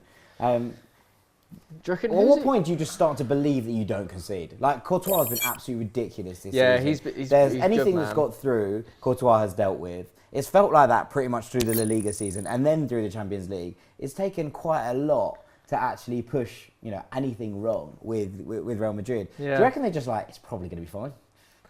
Yeah, maybe that's why they were just accepting the fact that they could just sit back. Kroos just knocked one over the bar from 25 yards. This game screams 1-0 Madrid, doesn't it? PSG have battered them. Yeah. Real Madrid will win this one. This is it now. They're starting to crank it a little bit. Oh, that's so harsh on Bernardo. Showed the replay. Armpit, mate. Armpit. Can't have your armpit offside. He's onside for Cardinal me. sin in I know football. he's not technically, but I honestly think that's onside. I think his feet are onside. Well, that's a better rule. No, I actually agree. It's just, I think even the players would probably go, yeah, fair play. I think they'd probably agree with that, but this whole, can you score with your shoulder or whatever? It's like, but it's also if you launch yourself forward and you're you still need your feet behind you. Still I would say that's just anticipation then. No, that's what I mean. I think that should count. Yeah, because it's mad how you can anticipate better and be leaning forward, so you've just read the pass and then you're offside. But I've still stood in the same place. I'm just leaning. Yeah, it's that's what I've always found silly. It's this idea that someone can flinch and be offside when they've not even moved. Yeah, it's but oh well. That's Mbappe's 4th or 5th shot. Most of them have been relatively tame. Yeah. It does feel a little bit pepper them from distance and not That's really. The thing. They're not carving them open as much as they did in the first half, it seems. Oh, there have been some really bad challenges this game, by the way. That's Militao. Casemiro's out of the second leg already. So there you go. There's Valverde's chance we were on about. Verratti as well has been carded.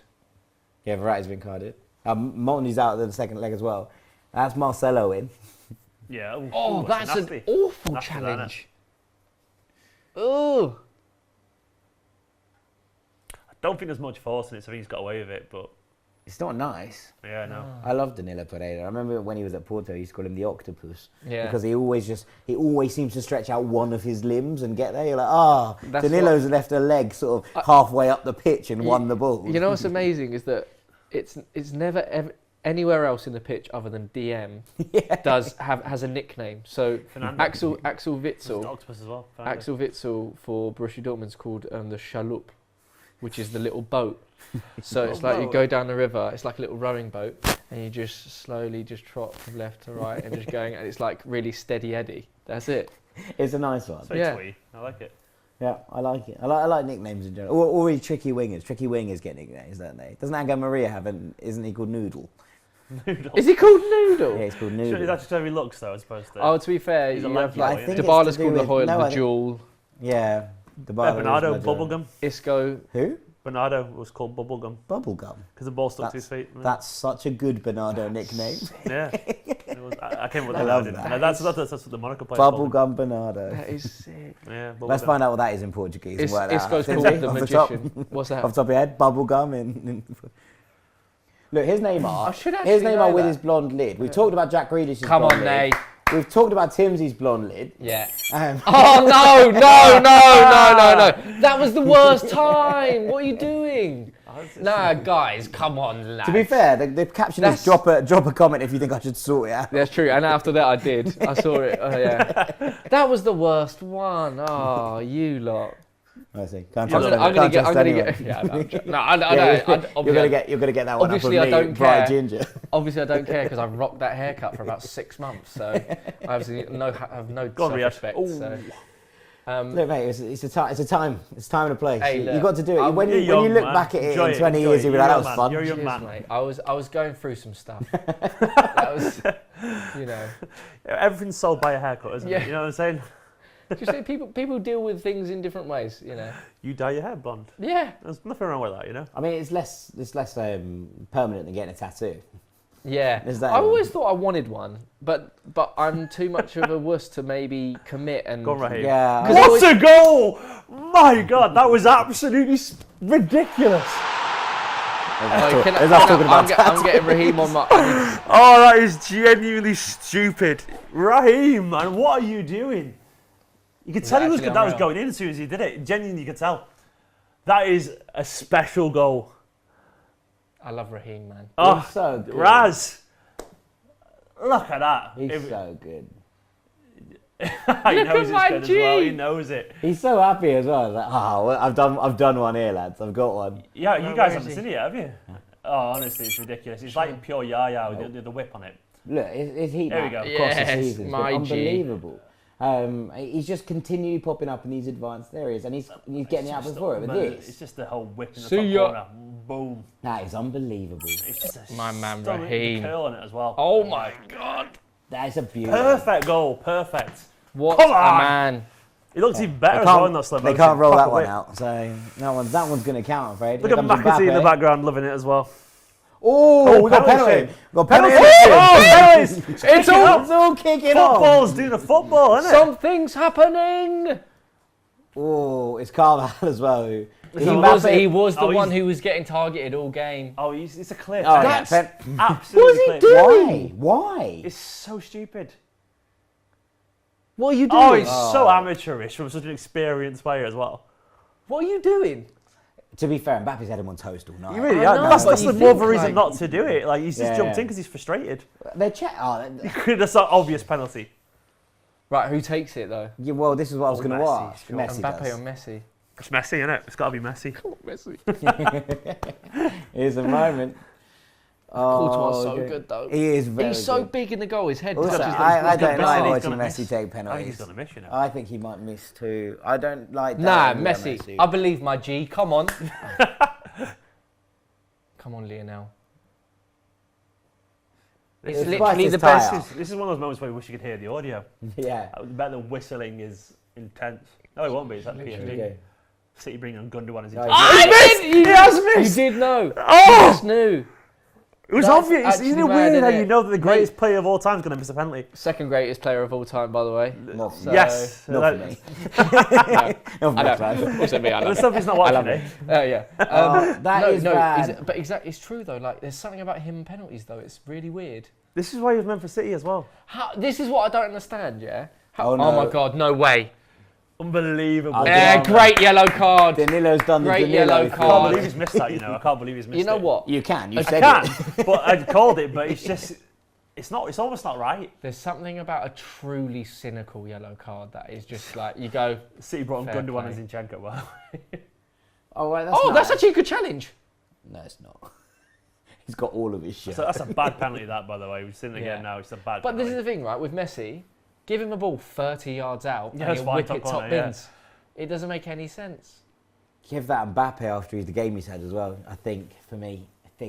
And I love Messi. Then Um, it's the But story, then though, isn't Messi it? must just bag so many goals in training. So then you're like, what can you do? Yeah, But it feels wrong, Messi not scoring like the goals, doesn't Yeah. it? It does feel. It feels. Yeah. It reminds you. You of Messi can't this- be against that good and Madrid. do that. It just reminds you of like getting old, like the futility of life. If Messi starts to wane, it's not It's true. fair. It's It makes you true. feel human, and I don't like it. Yeah. You That know. is true, actually. I don't- 'Cause it's- even then, as soon as someone like truly beats Ronaldo in a race, like for a ball, Yeah. or like beats him in the air, To you're me, going- it was his shot on the other day when it just trickled towards the goal and it's cut for lines like that. and you're going, Mate, that's Darius Vassell's finish. That's not Ronaldo's finish. It's like it does. It's a strange one, isn't it? When you're like the era might be done.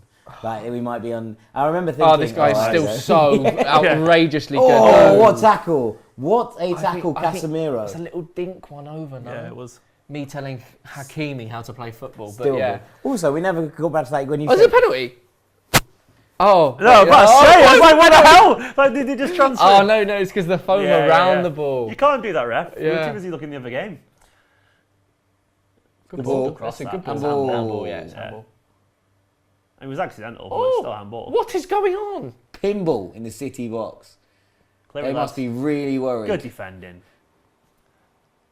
Tell you what, He's so good. as Rodri. hashtag Rodri live is score absolutely watch-alongs ridiculous. go, mate. These UCL matches are ledge. I love them. Drama. It's an unbelievable thing. That's not It's a not been foul. drama in Get City games, it's up. just been quality. But that game, you need. Oh, go on, this has got to Raheem be. Fobble, Fobble. Goes Passing in. it. Oh, Ah. that's a bad. Raheem. That's a poor pass, Raheem.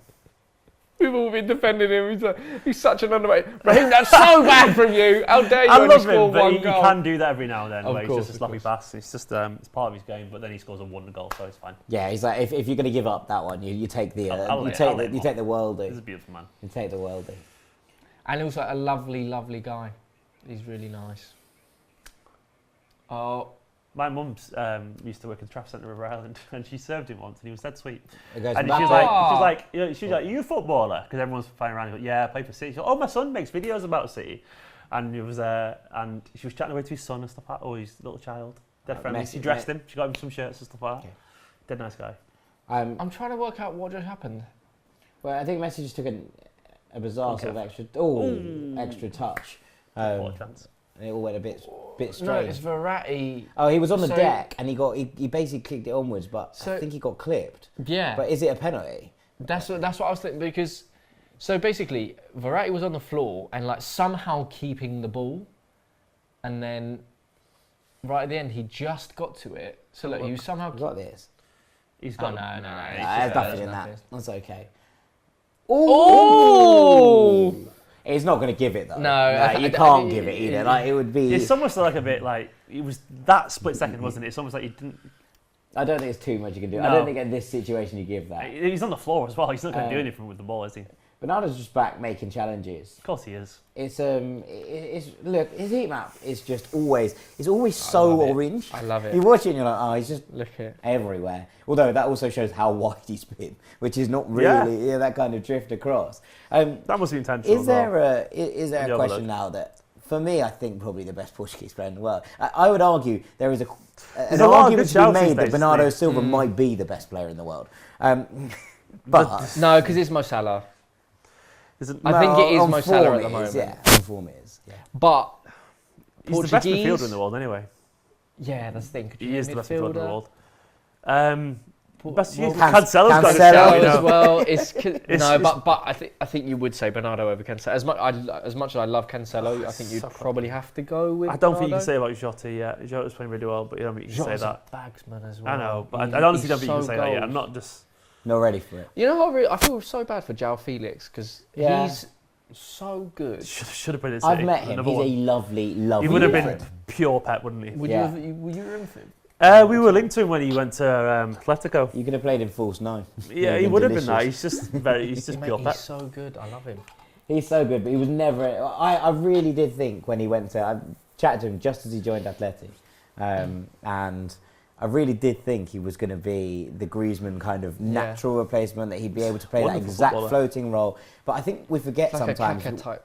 You forget sometimes that how hard-working Griezmann is. And he's actually not miles off, probably not the same caliber of player, but still has that work rate and the kind of technical ability. He actually is one of the very few that would go into that Bernardo conversation, that it doesn't really matter where he is, because as long as you give him time and space in the middle of the pitch, he's going to make things happen. Yeah. And so ultimately, you know, you're looking at a player, but it just hasn't worked out for 𝗟𝗃𝗃. It just doesn't fit what Simeone wants. I do worry that he needs to get out there sooner rather than later. But when you have a player that It's talented, weird, you start to worry, don't you? Athletic is a weird one because, you've got someone like Griezmann who leaves and comes back and is obviously so much more comfortable there. But equally, someone like 𝗟 that maybe he's just better off. I don't know if it's the way they play. I don't know if it's Simeone. I don't know what it is, but Simeone's got a free passer as well. So if he thinks something's wrong, you're just like, okay, that's accepted, because it's just where he's kind of at. But interesting. Look, City are 5-0 up. There is 25 minutes to go. The biggest score ever in a Champions League knockout stage round of a 16 tie is 7-0. by City against Schalke. Schalke. Leroy scored free kick. He did against his old club. So there's a good chance of that happening. We'll still play a really strong team in the second leg. Foden and Bernardo scored in that game too. They did indeed. There you I go. can't remember the other goal parallels scorers, going everywhere. Yeah, exactly. Yeah. but Arsenal lost to Barcelona in the UCL final in 2006, so that was great. Oh yeah. You haven't done Oh, that. here he comes. You Here he didn't. comes. You didn't lose in the final in 2006. As Stephen said earlier, just- getting to the final is exactly the same as winning. We should have won it, man. We should have You won should it. have won it actually. You should have. Like, bloody Jens. Same as your boy Neymar, stripped and ready. Honestly, I love him, mate. I love him. It's a divisive one. He gets such a bad rap. He does get a bad rap. I love Neymar. I think he's a brilliant player. I think he at times doesn't help himself. Obviously. I don't think he cares. I think he's just like, I don't care if you think I'm like that. But he does care so much about his football. Oh yeah, yeah. Sorry, as much as absolutely. don't cares about public perception and everything. Like, maybe he should care more because then he would be a bit more considerate with a few things that he does. But like, ultimately, I think the guy loves football so much and is technically one of the best players in the world. Like, he is incredible on the ball. He's incredibly gifted. Yeah. Ridiculous. But maybe that is also a reason why people get on him so hard, is because it's like a source of frustration. Maybe that it's like, why are you not fulfilling your potential as much as you should be? Because like he's been known about, he's been touted since he's been 16 years old. I don't think there was ever a more exciting player than Neymar in terms of potential, and everyone was watching this kid going, where is he going? Exactly. What is happening? It was the most exciting thing in the world, like the race for Neymar's signature. And weirdly, I think like Puskas and all that as well, wasn't he? Exactly, and I think as soon as you see him make that move to Barca and team up and make that front three, which is possibly, I think, the best trio ever we've seen. I can't believe he left still, genuinely. I think it was... You see that, and the output they had for 2 seasons was like ridiculous. I can't remember how it was something like 240 goals or something like, and stupid. All of them had over 60 or 90 assists and something stupid. And I actually thought his move to PSG was sort of like a natural next step for him, even though he was rumoured to go to Real Madrid. I think that would have been terrible. I just think like for someone that good, I sort of understand maybe the idea in his head that maybe he does need to leave from under, because Messi, you're never going to be better than Messi. So that was it. Exactly. But I didn't really agree with that decision though. Like, sure you want to play with the best. Go on. He was just winning everything, you know. Of course, but then I feel like the best. Yeah. Yeah, I mean, you just have to be. If he's just not the character to just accept being second best. Yeah. Like, if you're playing with Messi, you just have to accept the fact that you're playing with the best. I suppose I mean, look, the fact that they're now playing again together is comic in that sense. Right? He's on the bench. But ultimately, you are looking at this going, there would have come a time, you know, Suarez has obviously left and moved on. Yeah. Messi has always left this year and moved on. There would have come a time where Neymar would have been naturally just the leader of this team.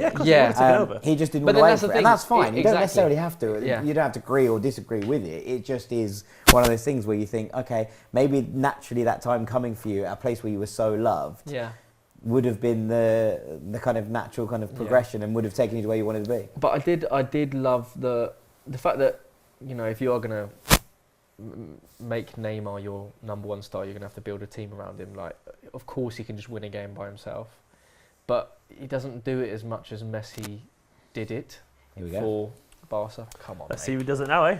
Exactly. Well, I'll be interested to see what happens here, because that front three is now, you know, the M&M, if you will. You know, yeah. But M&M. Where do they go? Does Neymar go out to the left? Does Mbappe go right? I think he will go. Do they go to a front two of Mbappe and Neymar with Messi behind them? I think Messi. Well, this is Mbappe now, so he's gone to the right wing. Yeah.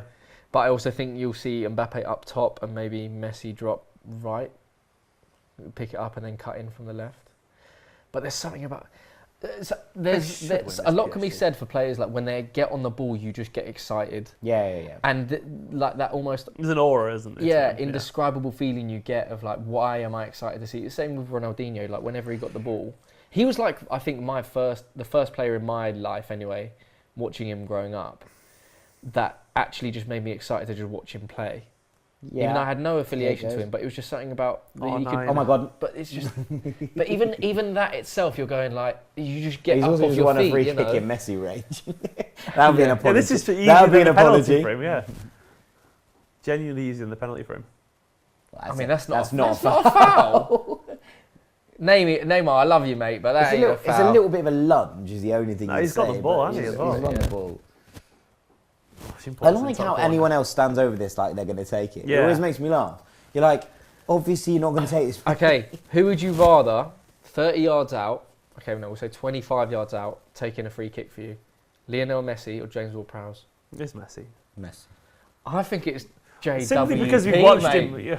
Because we watched him put it in the Champions League and stuff like that, you know, like top corner from. There's only one person You I think- think, hasn't in he the only entire scored, like, history of 2 though football this that I would season? have standing over a free kick ahead of Leo Messi. It's and James that's Ward-Prowse. Janino. Janino No, I think it's James Ward-Prowse, mate. I think he's. How many has he scored though this season, Ward-Prowse? I think It's James. that Nchangu, my guy from AFCON. I think James Ward-Prowse has the record number of direct goals from free kicks. In Premier League history. Yeah. Does he really? I think I think he's he does overtaken now, Beckham. Wow. I thought he took it off Tis, but okay. Oh, really? Was it? I don't know, but Um, I think he has got the record now. Fair play to him. Because he just, I think don't know, I'd still it's just rather so this guy regular. I would still rather this dude. Yeah, just because it's Messi, isn't it? Also, not me bad. and you definitely have Messi on your team. Yeah, exactly. I think Wait, so once the free kick's done, do There you they have go. to have him on your team, or He goes. Oh, not bad, not bad. JWP would have He's slotted got King that, it yeah. top B. Yeah. Oh, it's actually. No, it was, This is the thing. It's not a great Is effort. Messi losing it? No.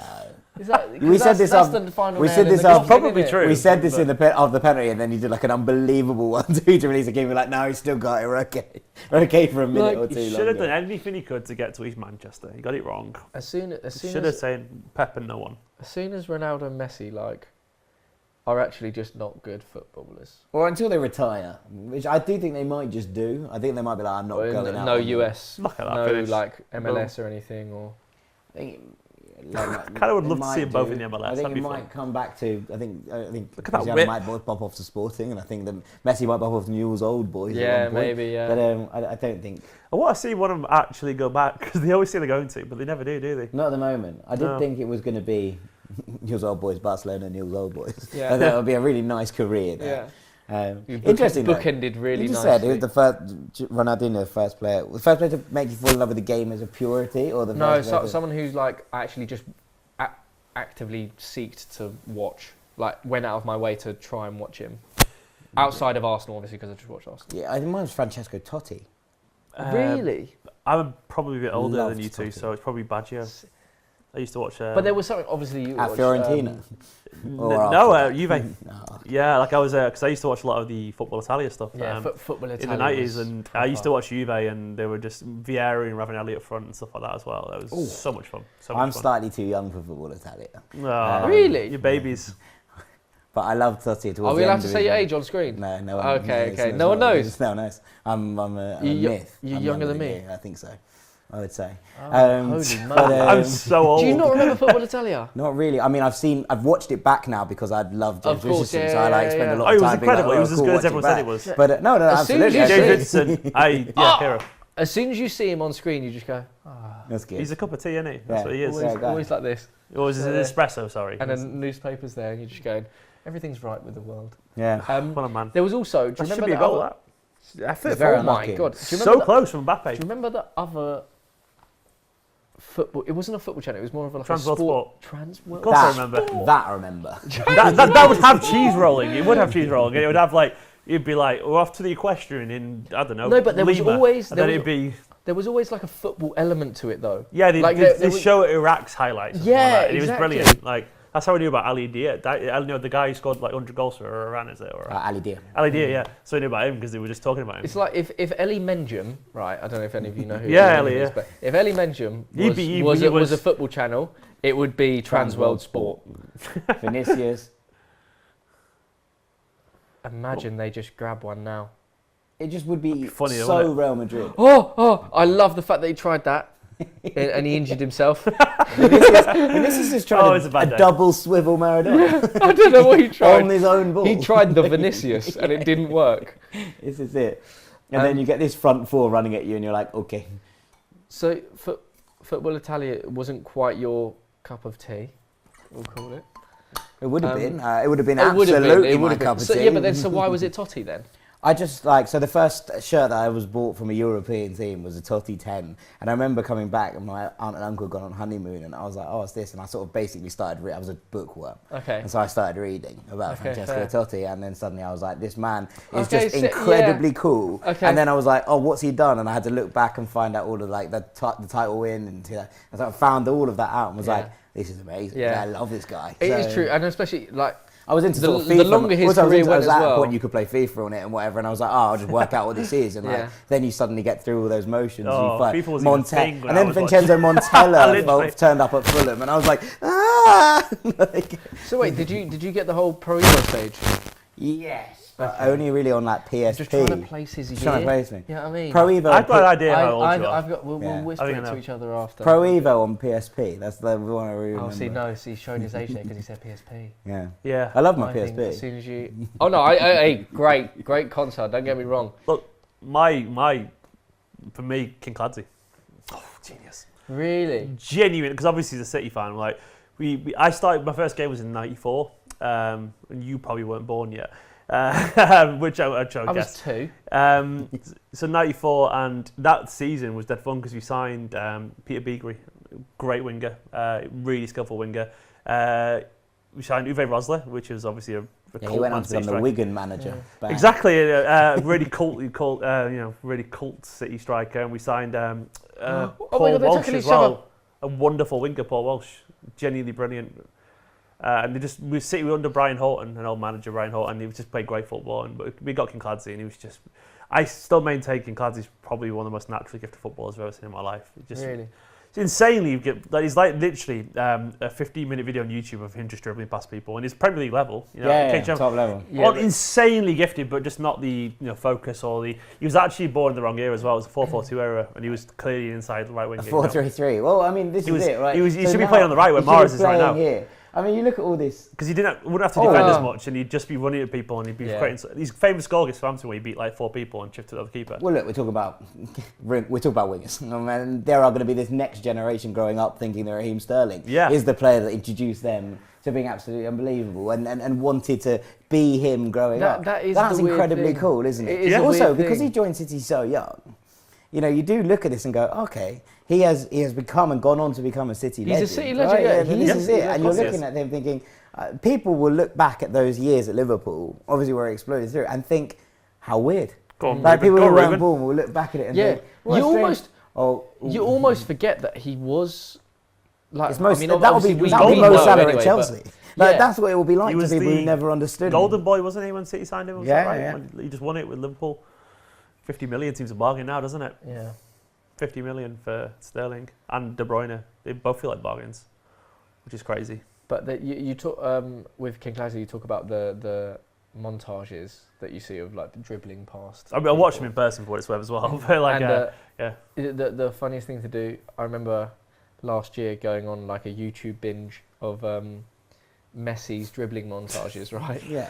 And the number Astonishing. the number of montages you have is ridiculous, obviously. Yeah. But the number of montages and the length of Messi dribbles past 4 defenders or more. And it's from one and it's season. From one season. Yeah, it's insane, isn't it? It's ridiculous. Ridiculous. It's like, stop it. So you have it like 18-19 season, or like the season when he scored 96 goals. Yeah.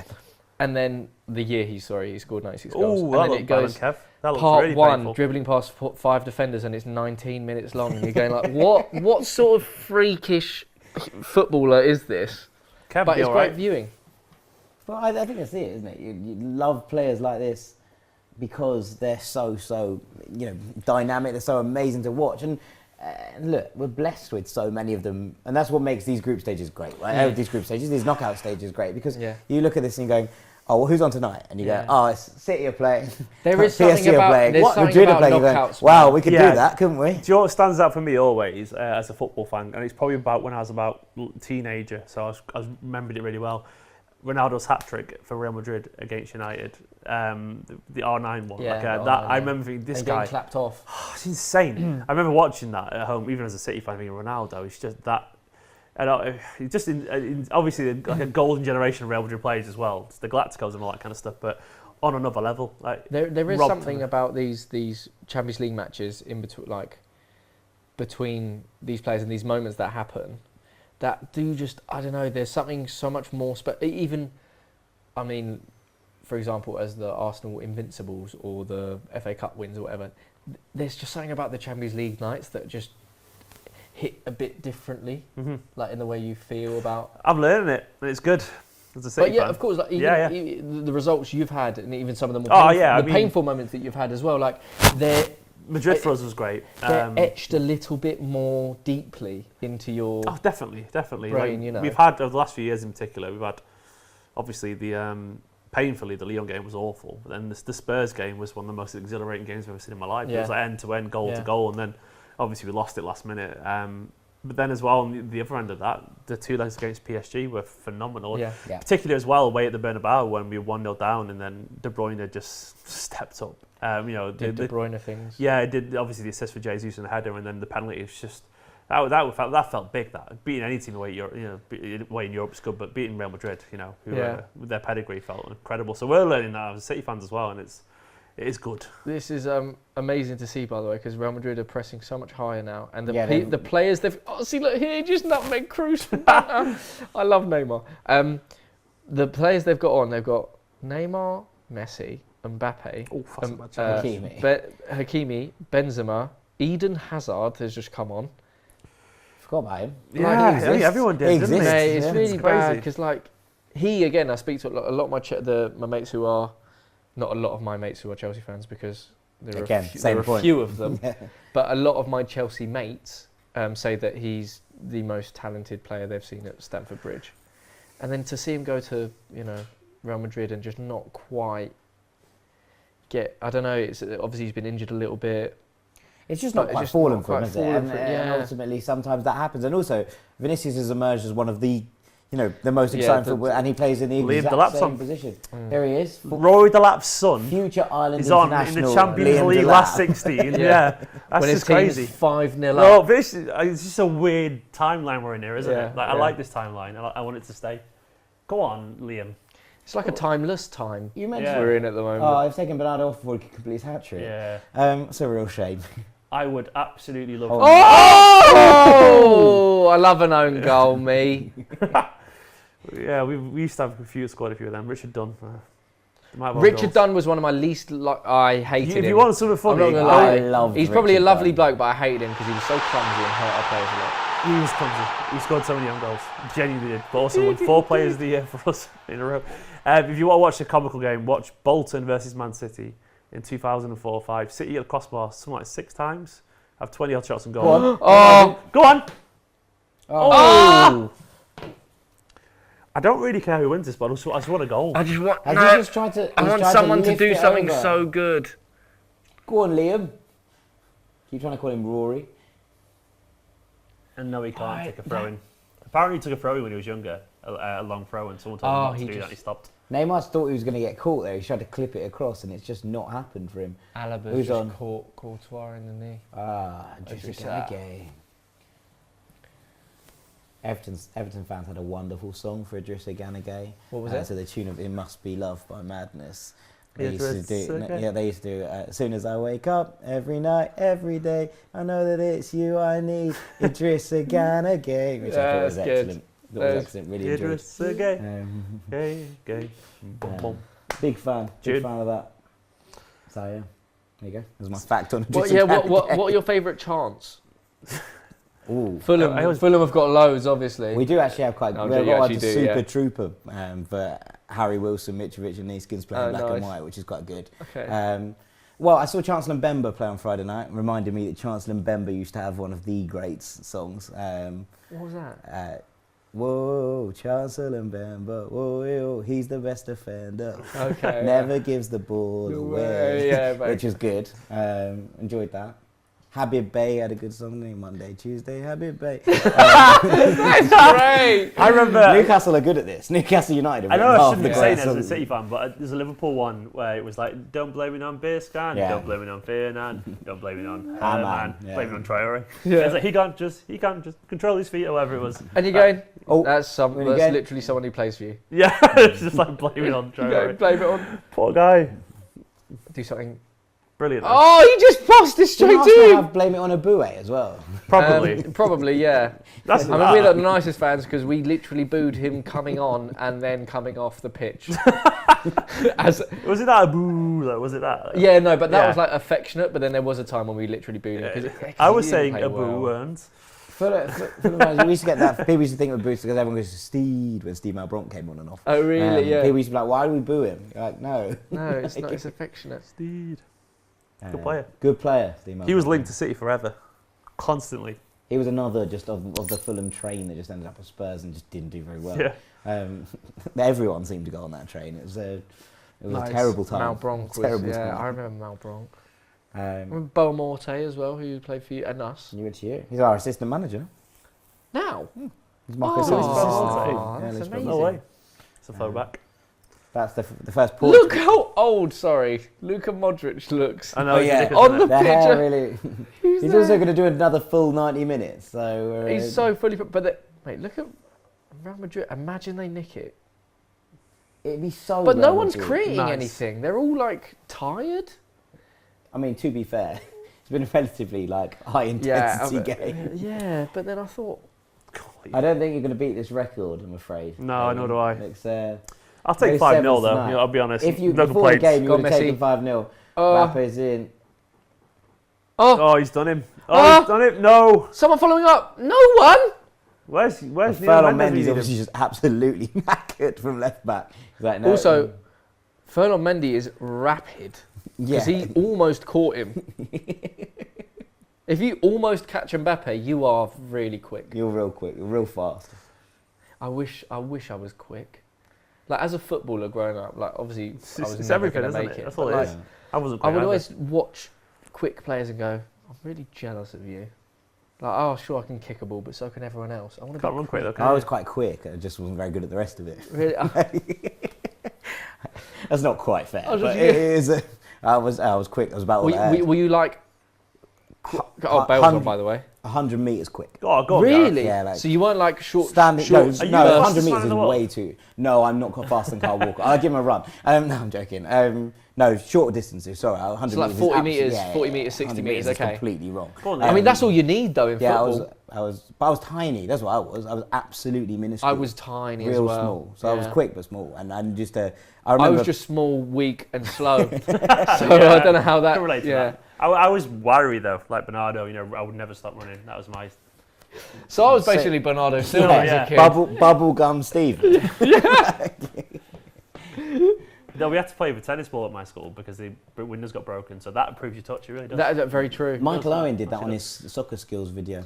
They did the greatest. I used to watch that once a week on VHS. Yeah. Okay, so that gives me a better indication of Yeah. your I remember age getting as it at a well. car boot sale. Who was your favourite boy who was playing there? What Like, year were you on born? So ginger goalkeeper, Ginger goalkeeper. great guy. Don't know his name, but So obviously his name Neville was Jamie, Southall. but only because he Jamie. only because it Oh yeah, still 'cause it's uses the a meme. Yeah, yeah. Well done, he's 13. Well done, he's 13. Yeah.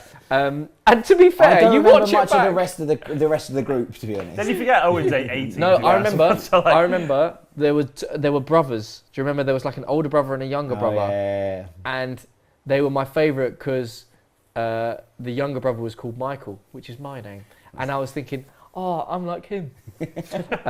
So yeah, but Is this last one for last attack? Messi's Literally just rolled over he's and had given a up. he's had a no thanks. Oh, Hakim's just blocked the ball on the floor. Look That's at this pretty cool. game. This is like everyone's shattered. Oh my god, It's they're opened up though. Oh. No, No, You're Idrissa. never scoring from there. What's he doing? Furious. You need Michael Owen from 7 yards to volley one in there. His record for Real Madrid was absolutely ridiculous. Michael Every Owen. time Michael Owen scored, Madrid won. It was I don't You think he get ever those scored ones, in a don't game you? that Yeah. Madrid didn't win. It was it Mad. was always amazing. Also, I remember getting that shirt, the 11 Owen shirt, black. With like the weird like Times New Romany type. Yeah. But I remember going, why isn't he wearing 10? And someone being like, I can't remember who wore 10 at the time. Might have been. Oh, it would have been Figo because Raul wore 7. See, numbers mattered back then. Yeah, Numbers are very didn't matter important. at Arsenal I once always thought- Gallas got number 10. I would choose Oh. 99ers if I was a footballer because no one ever does that. Nah, because then you immediately. I'm pretty sure Ronaldinho did. Oh! It's different though, isn't it?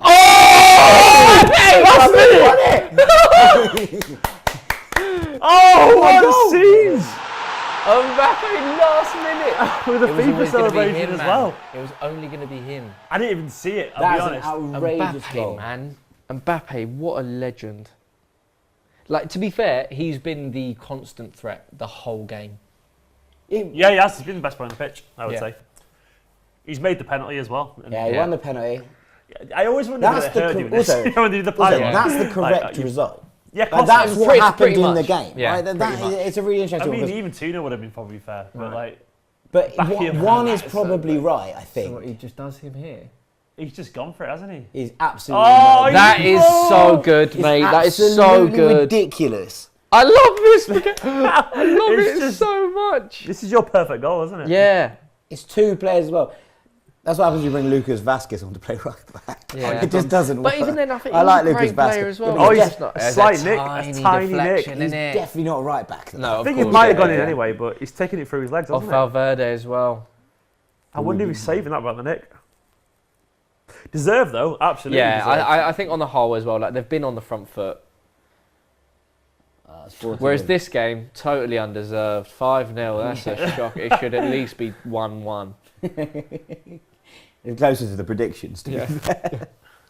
That is a massive Mate, I love goal. that. To be fair, the Parc des Princes is good for scenes. Well, I was thinking about this good recently because I was like, PSG get a bit of a bad rap for as a club for being new and obviously not being particularly. Mate, they've got some. But their fans always seem fans, unbelievable, right? Yeah. It always seems like it goes off. It's always really loud at the park. Yeah. Oh, there we go. I mean, to be fair, the sporting fans are still giving it a go. So fair. There we go. It's over. That was like rugby. They just boot out. Well done. Hey, félicitations, Paris. It waited a while, but we got the drama in the end. Yes. Well, look, that's only 1-0. You won it last minute. Two ways of winning a game. Yes. Absolutely batter someone first half and just see it out, or win it in the absolute last minute. They're the two best ways of getting it. Now you'd probably be more happy that way. Oh, yeah, because it's just drama. I mean, obviously this is better, but also, you know what I love as well, like because the away goals don't count anymore. Sporting has still got a chance. yeah, I guess there's one way of looking at it. To be fair, mate, even if away goals did count, it's the same shot. Yeah, still need to win 5-0. Yeah. 5-0 either way. But I think that game is probably done and done. I mean, look, let's take them in order. Let's take them in order. Let's take final thoughts. That was incredibly simple, Steve. It was professional, really professional.